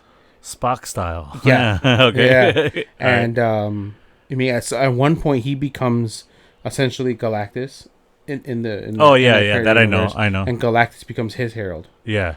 So I think I don't think that we're going to see that, but I think a saving grace is going to be a future Franklin Richards coming back in present time to help this team. Interesting. In either Secret Wars or Doomsday. Oh, you think it's going to be that soon? I think so. Oh, okay, cool. Yeah. All right, well, we shall see. So let's talk about this final fight scene. So Galactus comes down, and the first thing he does is grab sand or dirt, sand, right? And then he's like plays with it. Why? What do you think that? Why do you think they did that? Maybe he hasn't touched any matter any type of substance in a very long time. Any element. And that's how I took it. Yeah, okay. Like an element outside of just floating in space. Yeah, and his ship. That's a good point. So yeah, so their whole plan is they get everybody on Earth to pull all the resources together. They build these little, what are we gonna call them? Teleportation stations or some kind of station. To add to the why he touched it mattered. Mm-hmm. He's been around 14 billion years, and he's been devouring planets, but he doesn't physically eat. Mm-hmm. He has the tubes in his back that he absorbs the energy through. Yeah. So he probably hasn't had any contact with anything. Yeah, he's just plugged in. Yeah. It's just an energy source that plugs him in. Yeah, because his machine eats it. Yeah. Who the fuck dares oppose him? You know what I mean? Yeah. Like I'm sure he's maybe met a handful of people that have opposed him, or a handful of events in his 14 billion years. Yeah. So his interaction with any type of being is minimal. Yeah. So I think touching the ground was like, this is what it feels like. I forgot. Yeah. You know? Cool. So I think that's why. All right. Yeah, that makes sense. So they all build these stations, and then I like how the Fantastic Four family is basically like tech support for the whole world. Mm-hmm. They're just like, all right, Bangkok, you're ready? Okay. There's a plot hole in this whole teleportation bullshit. What's that? Because he puts the egg on a teleportation device, and it shows up on the other one. How there wasn't at the end of space where they sent him, there wasn't a teleportation device for him to receive him there. Oh yeah, because they built that station to be able to teleport between two spots, but you can send something somewhere. That he just had it to like control to be like from here to this point. But I don't think you need that other station to be able to teleport there. I think that'd just be like to teleport somewhere specifically, be here, or to like for you to be able to manipulate and access it. But you can still teleport. You can kind of be dropped in black hole style and just anywhere. You get what I'm saying? Okay. You get what I'm saying? I guess that makes sense. Yeah. That was just for him to manipulate back and forward, you know, or like, oh, I want to go to this specific point, so I'm going to build something there. That's how I see it. Yeah. This is science fiction, but so we're just going to, suspend disbelief a little bit. I hear that. Yeah, so it would just be like a less controlled destination, you know. Yeah. So one-way ticket. Yeah, so then exactly right. So one-way ticket rather than two-way. Yeah, for sure. So they build all these, and then they start getting them going, and they're about to do it, and then Silver Surfer comes in and starts destroying all the stations. Boom, boom, boom, and then Galactus comes down, like we said, he comes because down. They were originally going to move Earth. They were going to, their plan was, what they were trying to do was move themselves. Yeah. And then he came, so then they pivoted, and then they were like, all right, we're going to draw him in and push him through it. So then they do that, and then Galactus comes down, and he comes down, he lands in the water, but it's just like kiddie pool level. And then he's just like walking, and then he does the whole sand bit. So then he's walking. You think he took a look at Statue of Liberty? Was like, hey. I know, right? Wasn't that a meme where he was like, I sent you guys. He takes that as his sex doll and shit. Right? No, but he starts making his way. So their plan is to put Franklin. No, actually, they put Franklin. They use him as bait. Yeah. Yeah, they use him as bait in a baby carriage at the we'll call it the main portal. Yeah. Station, and then once he gets closer, they kind of distract him, and then they switch out the baby carriage to a closed one, and it's just an empty carriage. Yeah. But then he gets there, and then as he's about to make a step past that line, he stops, and then he's like, wait. And he scans. Yeah. Doesn't see anything. Turns. He goes directly to where Franklin is. Scans. I'm like, oh, come on, that's cheating. Like, how do you know exactly where he's gonna be? Because he senses the power of cosmic. That's a fair point. Yeah. That's a fair point.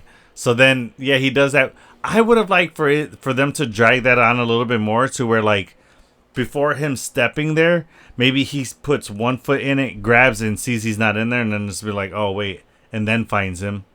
But him before. But I understand that because he can detect that there's no power cosmic there, so I get that.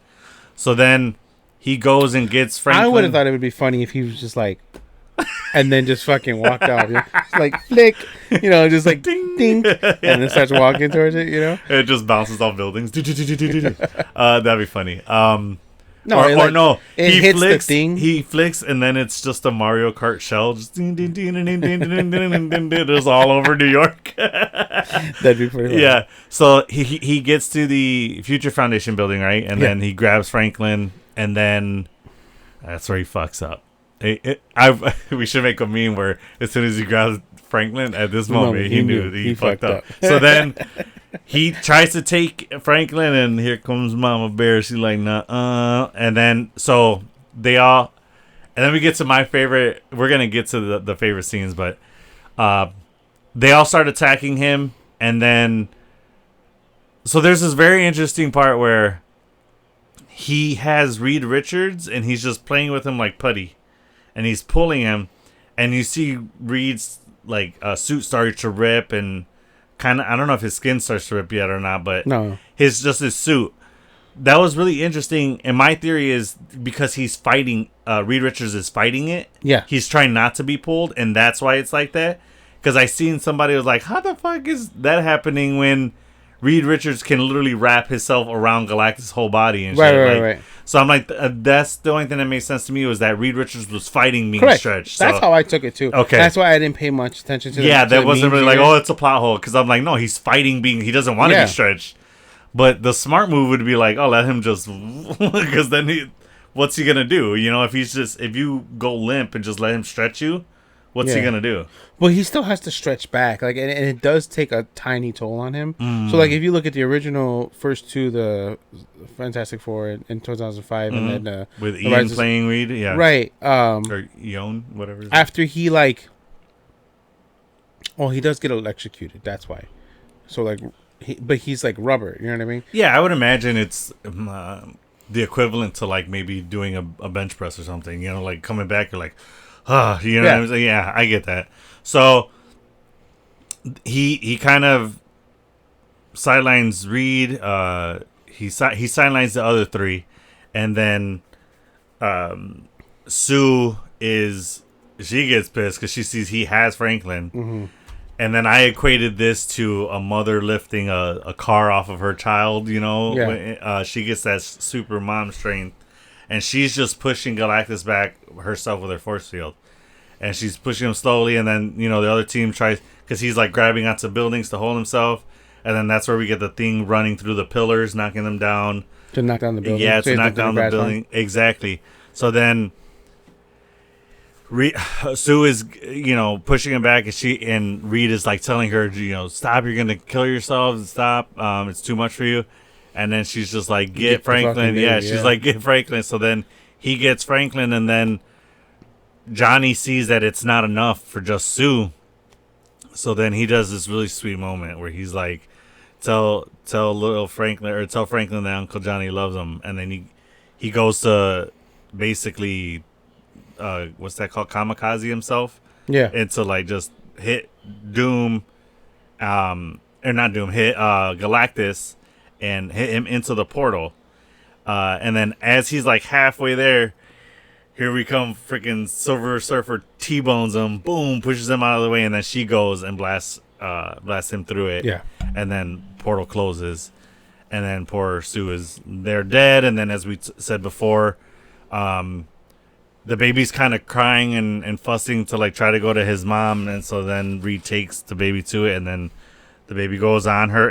He puts the baby on her like her torso. Yeah, because he's crying. He's crying, reaching for Sue. Yeah. So then he just lets him go, and he goes on, and then he puts his hand, and then that's where you talked about where he brought his mom back to life. And Vanessa Kirby was talking about this, that the next time we see Sue, it's going to be in dealing with the aftermath of coming back to life. Yeah. So what that does, there's also an alter ego, not alter ego, but another form of Sue, right? It's called something with an M. Yeah. I have not read any much. Vanessa wants to play that character bad. So it's essentially like Jean Grey. Dark Phoenix, or when she gets cloned and becomes Madeline Pryor. Oh, okay. So it's that style thing. Yeah. She's more evil on that level. Phoenix is like a cosmic force. That's a little different. Yeah, that's different. Yeah. But I would say, what is Madeline Pryor's Goblin Queen? Yeah. Mm-hmm. That I see it like that. Okay. That's what I see. But I have yet to find anything that Well, that's the right word. I just haven't read compares much. To it. Yeah, I know. Okay. I haven't read much on her alter ego. Okay, it's not something I'm super familiar with. Let's try to do that. Yeah, let's dig into it a little bit so that we have a little bit, and just in case it comes out, we have a little understanding of that character. And that only solidifies my theory more that she was a, her death and her resurrection is a, absolute point or a canon event that Nexus level Nexus level event or no Nexus level beings are different. No, I'm saying event. There's no Nexus events. There's Nexus beings. Oh, there is Nexus level events. That's what was happening in TVA and Loki. That's not what they called it. Yeah, they called it Nexus events. Did they? I'm almost positive they did. Maybe I have the terminology because canon event is from. You're thinking of the beings, the anchor beings. Anchor beings is what you're thinking. That's the word I'm looking for. Yeah, but it is Nexus level events. Yeah. She might be the anchor being, and so her dying. Ooh, okay. Was supposed to end that universe. Ah, okay. That's what I meant to say. So the incursion is because of that? Because she was resurrected and didn't die. That's interesting. And that's why I think Doom is there. You get that. Now it makes more sense, right? Yeah. Now that I use the right terminology. Yeah. So her being an anchor being. Yes. I like that a lot. Man, if you're right, somebody better pay us. All right, so let's wrap this up with favorite scene, favorite line, or something like that. What's your favorite thing? One of your favorite things about this film? I like that they subtly hinted, and this is happened in the comics a lot, that Reed and Invisible Woman bang using their powers. Well, I mean, of course they do. He's in another room at the chalkboard. His dick is over there. You know what I mean? Oh my god. He's getting work done in 2 rooms. Have you seen the meme where Reed is laying on the bed and his face is like all smushed? He goes, "Hey, have you seen?" And Johnny's like, "Have you seen my sister?" And he's like, "No, I've seen her." And it's Invisible like Woman's. Oh yeah, no, that's a different meme. But yeah, it's her butt. No, I know, but she's sitting on him. Yeah. The other meme I was thinking of was the Thing talking to Sue. She's like, "How'd you know I was here?" And she has a butt plug with a 4 on it. Oh, I've seen that one. Which, what are we looking at? But anyway, so you were saying that they subtly hinted at that Ben Grimm has always been in love with Sue Storm. What the fuck? When did you get that? Known in the comics. He's like, "You're late." He he has that fatherly figure, but in the comics, that's what I saw it as. In the comics, he's subtly has always been in love with her. Oh, that's such a fucking like a overdone trope where like the best friend is always in love with the girl. That's so overdone, dude. I'm sick of it. Honestly, but it works. I get it. It's always been a thing. So give me an example, because I did not see it. Give me an example where they hinted at that besides the "you're late" part. Yeah, he catches on to everything, and regarding Sue. Yeah, he's just he's the ultimate friend zone. I feel like that's where Ben Grimm's at with him. Because he was always friends with Reed. That was his strongest connection, right? Was him and Reed. Yeah. So you think that they go way back. had an aftermath effect of him just constantly being around Sue and liking Sue? Because I didn't see any other. Honestly, if you think about it, we didn't really have too many Sue scenes where it's just them two. No. I can't think of one. There was one where they're sitting in regular clothes in the living room talking after dinner. And they're sitting on the couch, and he's consoling her about being pregnant. I don't remember what the exact conversation it went, but that's and he just has so much sincerity in his eyes, and the way he talks, they're so sweet.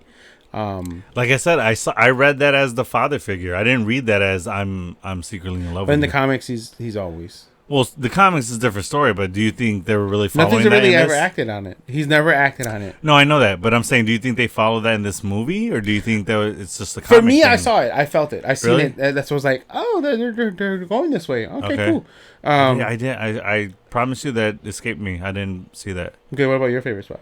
My favorite scene was what we did at the top of the show was what time has it been? No, Johnny. Say it. And then he finally said it. It's clobbering time. And then he hits Galactus in the face. That was my shit. I was like, when he said it, I was like, yes. I'm money worth spent. Like, my ticket was worth buying it. He said it's clobbering time. And they established that too, that was a part of a cartoon. That wasn't nothing Ben Grimm ever said. Well, that's not true in the comics, but in this... Correct. In this thing, they established that it's not something he ever said. Oh, yeah, in the comics, it's 100% his thing, yeah. And then we had Natasha Lyonne. That plays his wife, right? She plays what will be his wife. That character, that, like, school teacher lady. I think so. I thought that was his wife, or she becomes his wife. But it's not the blind girl. I thought that was his wife. I thought the blind girl was just specific to Fantastic Four: Rise of Silver Surfer movie. No. Is that in the comics? Yeah, because it's holy shit. That's why they I don't know if she was African American, but I do know she was blind. I remember that vaguely, that being the case, because she couldn't see him for what he actually is, but she still loved him because she only hears his voice. That's fucked up from the writers to be like, all right, we're gonna give Ben Grimm a love interest, but she gonna be blind because she can't see that motherfucker. Like, what the fuck, dude? That's Stan Lee and Jack Kirby. That's bogus. Stan, why you gotta do that to the thing, my dude? I'm sure there are plenty of women that, there's like a fetish where they bang cars. You know what I mean? Do you know about that? That guys will marry, like a guy will marry his car and have sex with the car. Move on. It's crazy. So I'm sure there's some girls out there. Go through your phone now. No, there's some girl out there with a rock fetish. I guarantee it. And she could be all for the thing. But anyway, she puts it in and says it's clobbering time. Hell yeah! Or he says that right before he pulls the panties down. It's clobbering time. Like, I guarantee you, Ralph says I'm gonna wreck it before he goes down there.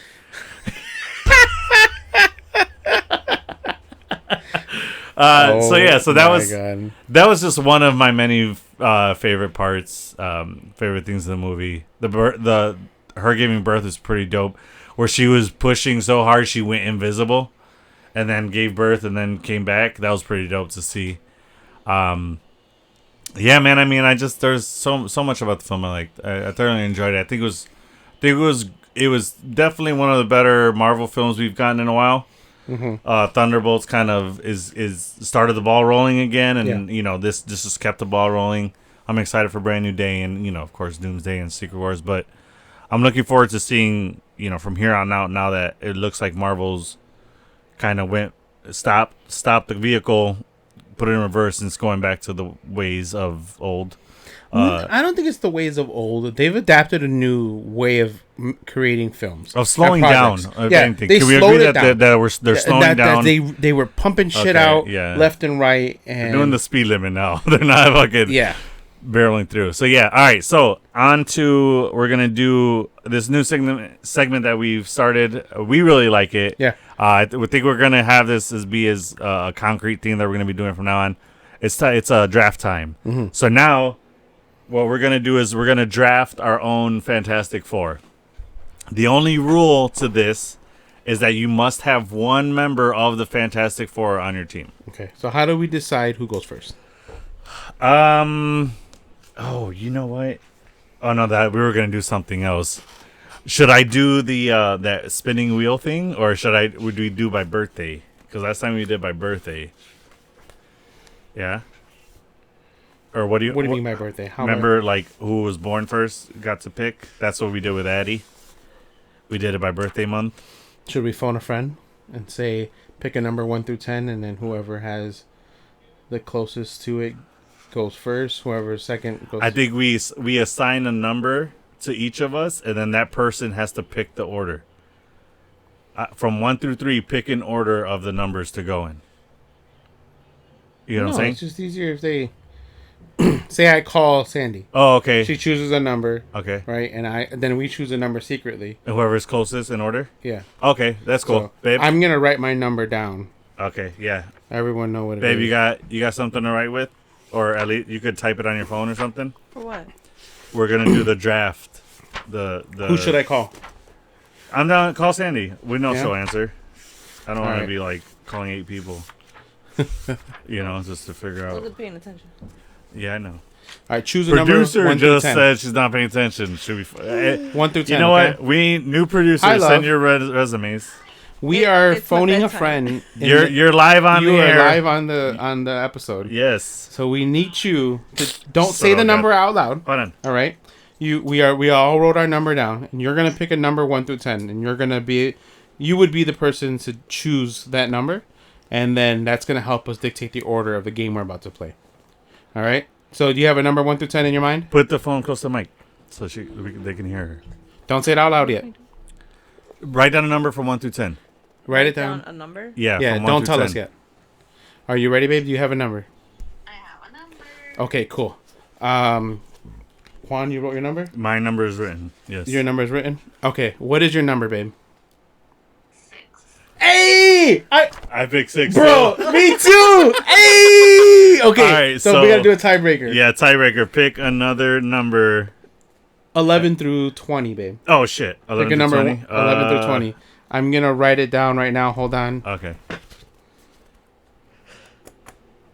That's funny. What number did you pick? 8. Oh, shit. Okay. Damn, she was still close. She was still close, yeah.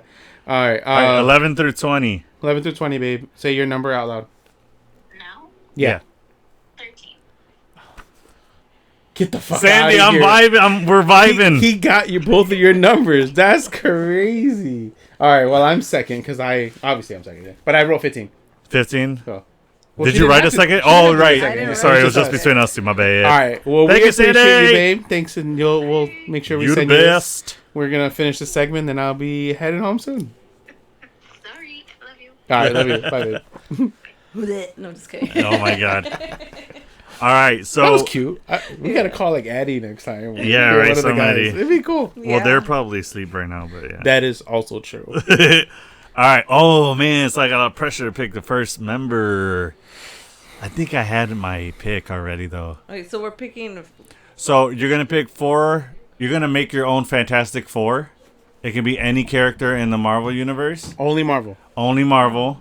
But you have to have one member of the Fantastic Four on your team. Mm-hmm. So that you can start your first draft pick is gonna be the member of the Fantastic Four that you would have on your team. How many we're doing? 4. This is what I live with, people. This is what I live with. All right, so my first round draft pick. You know what? I'm gonna go Reed Richards. I'm gonna pick the brains.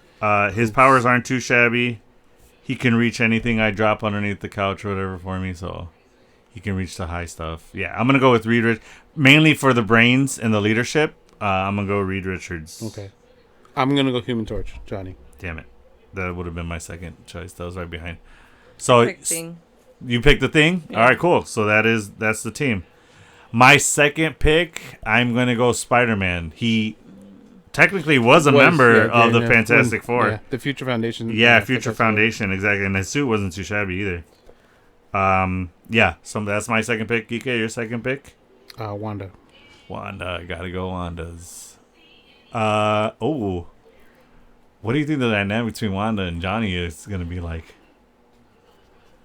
Hot. Oh, pun intended. They'd be a cute couple, like Lizzie and what's the actor's name for Johnny? I forgot. Why am I blanking on his name? We just said his name. Something Quinn. Yeah. Something. I know his last name is Quinn. Joseph Quinn. Joseph Quinn. Yeah. I knew it. Second character producer. Do you have somebody? They don't have to have actually been a Fantastic Four member. Just it can be anybody. Bucky. Winter Soldier?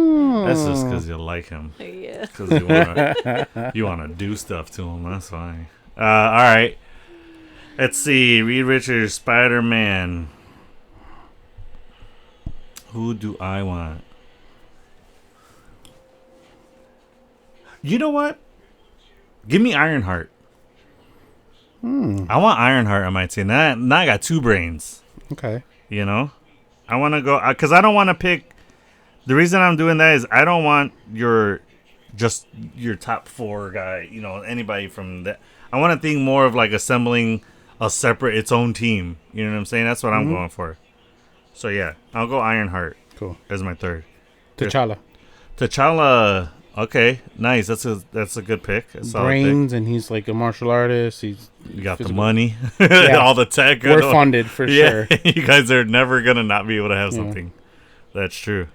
Okay, third member producer. I picked Shuri. Shuri. Oh, nice. As Black Panther or Shuri brains?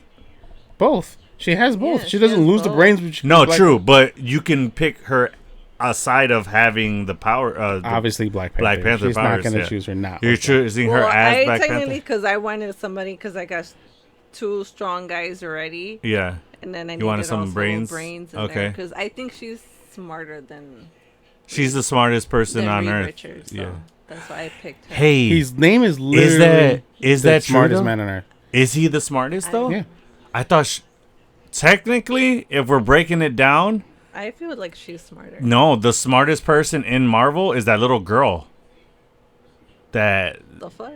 Yeah, there's the little girl that has that like T-Rex pet, something Moon. I forget what the name is. They had the little show on Marvel on Disney Plus about her. It's a little black girl. She's the smartest being in Marvel. Oh yeah, you know what I'm talking about? I do know what you're talking about. I don't know what the name. It's something Moon. She's new. Yeah. Newer. Yeah. She's not brand new, but yeah. I know what you're talking about. Okay. All right, but she's technically the smartest person in Marvel. But yeah, that's true. I don't know who's smarter, her or Shuri, or him or Shuri. I don't. That's a good. Whatchamacallits. My fourth person, Red Guardian. No, I'm kidding. Imagine. I'm gonna go Doctor Strange. Fuck you. Yes, stole it. And that's the advantage of first round pick, people. Yeah. That's why it's a. I am trying to figure out who. Okay.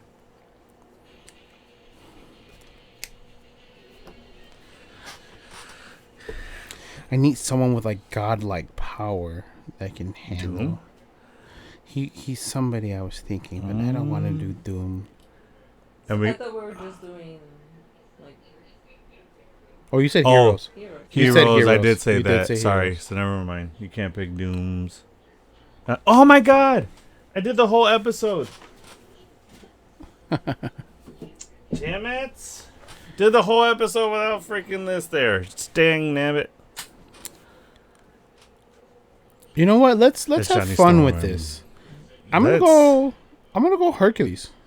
Whoa! Okay. He's just as strong as Thor, and so he's the god. The orgies. He wants no. Yeah, if you can pull him away from an orgy, then he'll be. This is strategy. I have my flying guy that can throw power. I have the brains. I have Wanda that has the mystic side and is still powerful. And then Hercules is just my brute force guy. Your muscle, yeah. My tank, yeah. Mm-hmm. Yeah, I guess I don't really have a muscle person on my. No, bullshit. Spider-Man. Spider-Man's strong as fuck. Hell yeah, he's not taking out. He's not muscle, but he's strong as hell. Yeah. So he can, he can handle his own.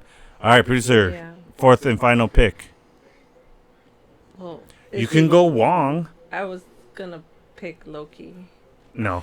I can't pick Loki. No. Loki God of Stories is not a bad person though. Correct, but God of Stories is in that realm that he's holding the universe. He can't really. You want a magic power? Magic. No, I'm saying Wong. I got between them two. That's why I was gonna pick Loki, but if not Loki, I was gonna pick Shang-Chi. Oh, nice! I like that one. That's a good. Fuck, I think that was one of my picks that I was gonna do. Shit, and I forgot. Damn it. That's pretty good. That's pretty good. Because I think originally I was gonna pick Wong, not Doctor Strange. Yeah, I think originally I was going to pick Wong. Fuck. I fucked that up. I was going to pick Wong. Damn it. Oh well, I still like Doctor Strange. And he is the best sorcerer. Technically. So, yeah. Yeah, I'm happy with Doctor Strange. All right, so that's our Fantastic Four draft. My team, Reed Richards, Spider-Man, Ironheart, Doctor Strange. Your team is Human Torch, Wanda, T'Challa, Hercules. All right, and your team is Thing, Bucky, Shuri, Shang-Chi. nice. Those are solid, fantastic teams. Fours, yeah. Yeah, Fantastic Fours. I like it. So yeah, that's our Fantastic Four. People, drop your Fantastic Four team in the comments, or send it to us in our Instagram DM, whichever way you guys want to drop that. That'd be cool. I would like to see other teams people would like to create. That would be fun. As we said, we're going to be doing this a lot more. We have already a few that we want to do. We want to do a villains team. We want to do another. We're going to be doing our own Avengers team. We'll do our own Thunderbolts team. Basically, any kind of theme. Our own Sinister Six, whatever. However you got. Sinister Six. Yeah, where that's only Spider-Man villains. Yeah. You can't pick any other kind of villain but that. There's a stupid amount of villains. There's a redonkulous amount. Yeah. So Spider-Man and Batman have the most amount of villains I've ever seen. Yeah, right? Yeah. Like, it's just never ending. Well, Batman makes sense because that's that universe. And there's not... Well, because he's the only hero in Gotham, really. Until he brings in Batman and Nightwing and Red Hood and all them people, Batgirl and all that stuff. But for a while, he's the only hero. So, yeah, every villain's going to be his. Yeah, or even better, let us know what kind of team you guys want to see us create. Drop a title of the teams or a genre you guys want us to do. That'll be pretty fun. But yeah, that's going to do it for us today. Coming up, are we still doing Eyes of Wakanda? I would like to. Yes. I did. It was a little short though, 4 episodes. It's like, what the hell is this about, man? But that was cool. So it was following basically the what are they called? Assassins? No, not assassins. The War Dogs. Thank you. Mm-hmm. So it follows the timeline of the War Dogs throughout generations, and it was pretty cool. I enjoyed it a lot. I liked it. Yeah. I enjoyed it. I agree though. It was way too short. Way too short. I didn't give me 6, dude. Like, what the hell is 4, man?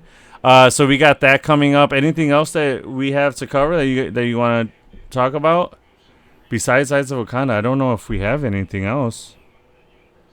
We already did Superman. Do Wednesday. We do have Wednesday coming out. What am I doing Wednesday? Wednesday. Why don't we cover Wednesday on Halloween? Because the entire season should be out by then. Actually, the entire season will be September 4th, I think, is when the next drop is. So, yeah, why don't we do that? Why don't we do Wednesday on Thanksgiving? On Halloween. You're already thinking about Thanksgiving. I know, fucking Thanksgiving. Dude, I did a deep fried turkey last year. Yeah, I remember. You were telling me. You didn't give me amazing. Jerk. I told you to slide through. You're like, maybe. Did you? Yes, I did. I'm like, bro, I'm doing deep fried turkey. I'm like, remember? Because you were like, you didn't know what you were going to be doing. Oh, because Sandy wasn't going to be in town. Yeah, that's remember? Right. So I was like, dude, come through. And you're like, I'll try to make it. But then you got invited, I think, with your mom. Yeah. Yeah, so. Oh, I know what I want to cover. Oh, what? September 5th, The Conjuring Last Rites. Okay. So last Conjuring Did you want to do that as for Halloween and then we just cover Wednesday on a regular thing? Yeah. I'm down. What else is coming? Conjuring. I know Conjuring is your shit, isn't it? You love that shit. The whole universe, yeah. And speaking of Conjuring, did you see the popcorn bucket? I didn't. Oh, yeah. There's one popcorn bucket where it's the Annabelle doll. It's the doll and it's her ass. Yeah. So you pull the back out and then you eat popcorn out of her ass. I think they're being some kinky shit, bro. Dude, I think whoever's making these popcorn buckets, they're being freaky on purpose. Yeah, absolutely. It's not an accident. Yeah, they're just started with a Doom bucket. They probably used to work for Disney back in the day. You know, they used to hide like in the Little Mermaid castle. They hide the dicks all over. Yeah, and then like it's either their Toy Story or children. BJ going on. Yeah. But that's true. But on the topic of Conjuring and talking about scary movies, I want to see Weapons. That looks really good. Yeah, I'm down to cover that. I want to see that too. Would love to cover that. We don't have to cover it, but maybe we can chat about horror movies at that time. I Know What You Did Last Summer it's like a slasher, but it wasn't like in your face. Slasher. And it was really good, really well done. And it's a continuation of the story, like years later after I Know What You Did Last Summer 1 and 2, and I think 3. Is it about like the next generation or? Oh, okay. So it's the same town, next generation, almost the exact same thing happened. Similar to how you explain how Freaky Friday and Freakier Friday looks like it's structured the same way. It really is structured the same way. Okay. But the acting's not bad. It's good, and I like both of those films. Okay. And I saw them in the same weekend, and it gave me so much nostalgia. I loved it. Which two films?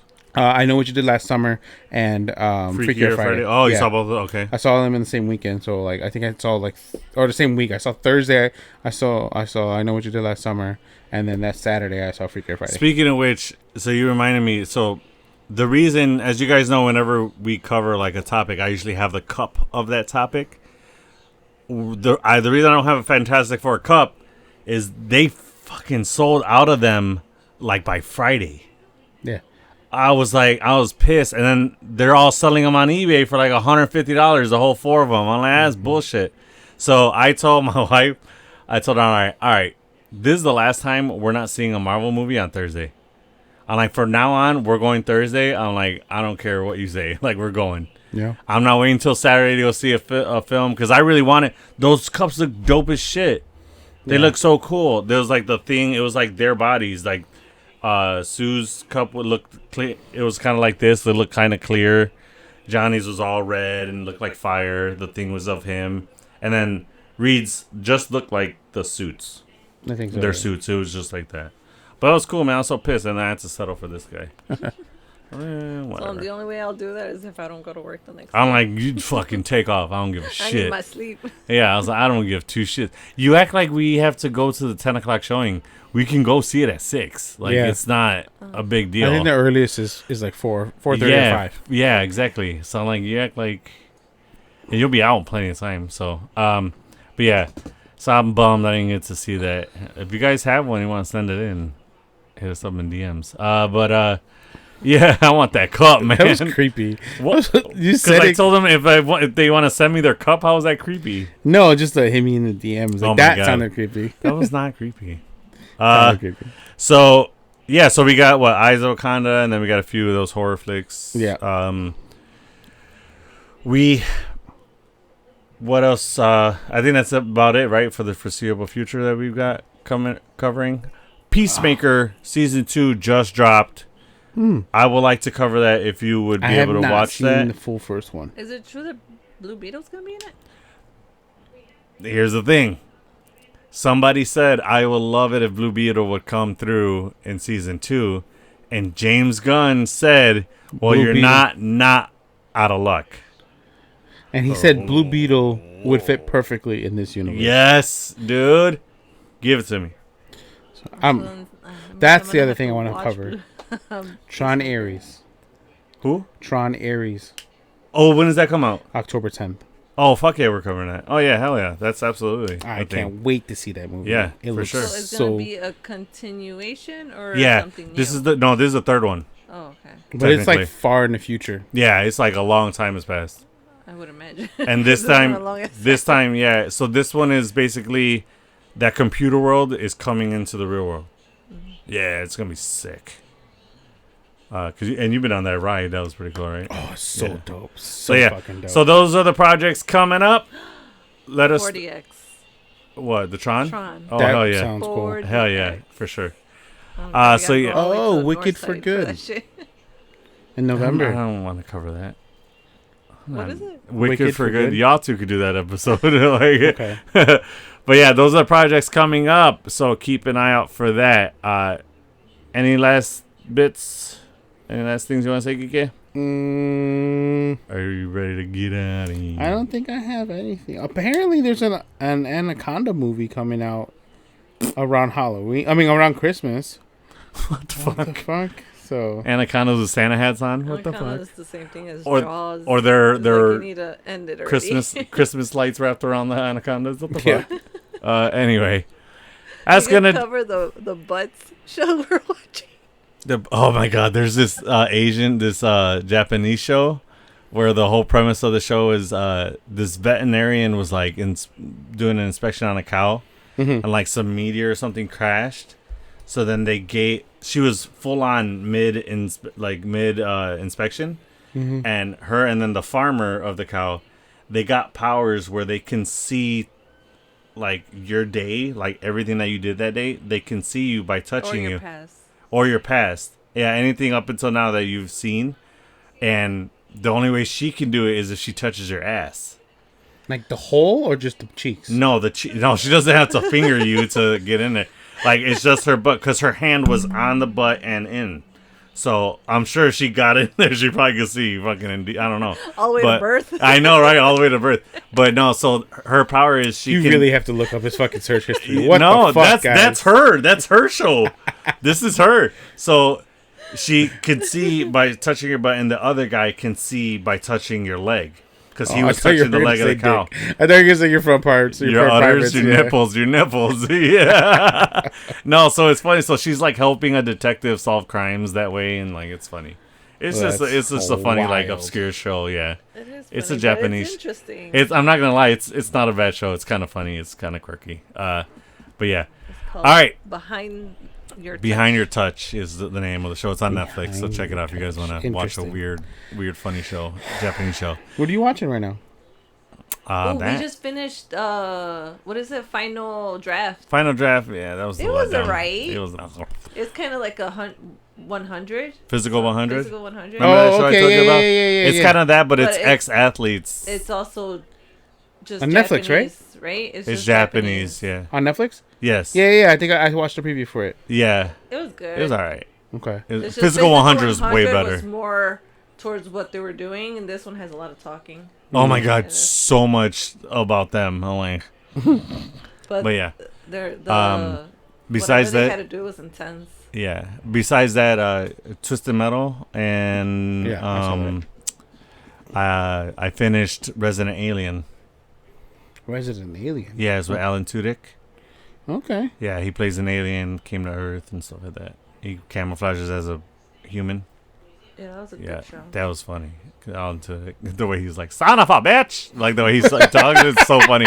He literally talks like that. He's like, son of a bitch! Like they full on cuss in that show. It was funny. But yeah, so what about you? Did you like Happy Gilmore too? Fucking loved it. Can we cover that? I would love I thought we were supposed to cover that, weren't we? I would love to cover it. Yeah, let's do that. Absolutely. Let's do that next episode then. Oh, that no, Eyes of really Wakanda is cute. next. Yeah, true. It was so good. Yeah. I literally laughing hard at that film where she was just like, oh, it's not that funny. I'm fucking crying laughing in that shit. Oh, it's so funny. It was so good. Our humor is different. Yeah, it's 100%. Have you seen the movie called Life List? Life List or Life List? List. No. It is with Sophie Carson. No. Watch it. If you guys want a good cry. No, thanks. Pass. It is fucking beautiful. So the mom passes away. Oh, God. And she owned a company. And she leaves certain people, like the brothers and sisters, in charge of the company. And Sophie, everyone thought that she was going to get the remaining shares and become the owner. And that's not what happens. The lawyer drafts the will, and she is given basically nothing. And then she's sent on a life list. So the mom finds, when she was 13 years old, a list of life goals. And she says, and she recorded a DVD for every one that she completes. And she's like, you have till the end of the physical year to do all of these. If you do all of them, you go to my lawyer, and he'll give you what you earn. But she became head of marketing for the company, but that's not what she wanted to do. She wanted to be a teacher. So she let her daughter go through this life list. This sounds really similar to that. Was it Jennifer? Oh, it's with the girl from Descendants. It's Sophia. What's Electra's name? The actress who played Electra. The role. What's Jennifer Garner, isn't it? In the Ben Affleck one? Yeah. Yeah. Okay. Wait, is it her or is it a different actress? Oh, it might be a different actress. That movie Live, Laugh, Love, where the boyfriend dies, but then he sends her like on trips and stuff like that. And I don't think I've ever seen it. I think it's Live, Love, Laugh or something like that. Okay. But it sounds similar to that. But okay, you saw that and super cute. Mm-hmm. I loved it a lot. Sandy loved it a lot. My girls love it. In the background while I'm working, I have Suits playing because I don't have to watch it to hear it. Yeah, I've seen it. You've seen it so many times. Yeah, and so like it's just background noise for me, and I hear like the arguing going on. Do you ever like go to call a coworker and you're like, Karen? I mean, what's the name? The Donna. Donna. There you go. Go Donna. I mean, no, I haven't done that. I'm trying to think of what else. There was something that me and Sandy just watched, and we were like, "What the fuck? That's crazy." I'm trying to look at the things that I stream on. It's not HBO. I don't know. Yeah, but right now, Peacemaker is what I'm watching. That's your thing? Yeah. I definitely want to watch it. Dude, it's so good. It's graphic, though. They don't have the kids around. Is it? Yeah, it's very. Okay. Like, they show tits, dick, butt, everything. All of it? All of it. And it's gory as shit. Okay. Yeah. Full on adult. Oh, and I finished Creature Commandos. Oh, nice. How was it? It's not bad. It's an interesting watch. It's like, I will say it's like in par with the DC animation, Batman shows and all that stuff. It's on par with that. That's graphic too. That like you hear moaning and shit, so don't watch that around kids. Yeah. What the fuck did we watch? Oh god. All right. Well, if you can't figure, he's watching something. S-Line. S-Line? Oh god, that's another one of her Asian shows. Yeah. She don't watch American TV no more. She's full Really? on Korean shows and for me it's K-dramas. It's very predictable. Okay. Like I see American it coming, shows. Yeah, American shows. I see it coming. I'm like, I knew it. Yeah. And like I told you, didn't I tell you that was gonna happen? She always sees that what's like the secret plot. She always finds it, and then like just from the beginning, I could tell you how it's gonna end. Yeah. And I'm just like, I'm so tired of me being right. So I'm like, I need to watch something. And then usually Korean or Japanese shows is like, she's like, what? And then the crazy thing is, I see what's coming. Yeah. What the fuck? But yeah, I'm like, what? But in American ones, I'm like, nah, I didn't see that. What? But yeah, so that's fun. S-Line is good, but you have to go online to watch the episode. So imagine being able to see how many people you slept with. S-Line how many people sex line. Yeah, and how many people like that person that you're looking at has slept with. So you'll see lines. Oh, so their body count is their body count. Your Exactly. body count Imagine being able to see someone's body count. Imagine dating what that's like. And then, so if that person that comes by you that you slept with, it connects to them. Oh yeah. Yo. So right now, oh my you'll god, see a line. You can't do that with a Latina. Oh my god, Why? hell no! You walk by some girl and you just like you see her and you ignore her on purpose. Certain people that could see it. No, only one girl can see that. One girl could see it. And one girl was born that way, and then so other people could. There's like a witch sort of a thing that is like she's trying to get rid of people's lines. Okay. So and she gives them like these special glasses where they could see the line, and then they end up being murderers because they want to get rid of their lines. Yeah, so it's not a world where like so they kill people who they slept with. Okay. It's not like In Time where everybody's number is on their forearm. That's what I was thinking. What's In Time? Who's the act? Justin Timberlake. Right? Yeah. Yeah, but and it's so Anna. good. No, it's what's her name? Girl with the big eyes from Notebook. Not Brittany. Amanda Seyfried. Yeah. It's her. Yeah, she's the one. I was like, why was I thinking of Anna what's the girl? Ferris? No, Pitch Perfect. Why am I Kendrick. Anna Kendrick, thank you. Okay. Yeah, I thought it was her for a second, but no. All right. So that's it. That's all I got. All right, that's gonna do it for us today. Thank you guys for that, or the one person. Thank you, Addie, for sticking all the way to the end. Addie and Chaz are probably the only two still listening to us right now. So thanks, guys, for watching all the way. No, thank you all for joining us yet again. As we said, those other projects are coming soon, so watch those before our next episode. Yeah. Until the next time, Kike, I am with you. To the end of the line. Thanks. If you enjoyed this episode, please don't forget to like and subscribe. Also, hit that notification bell to stay up to date on all our new episodes and more.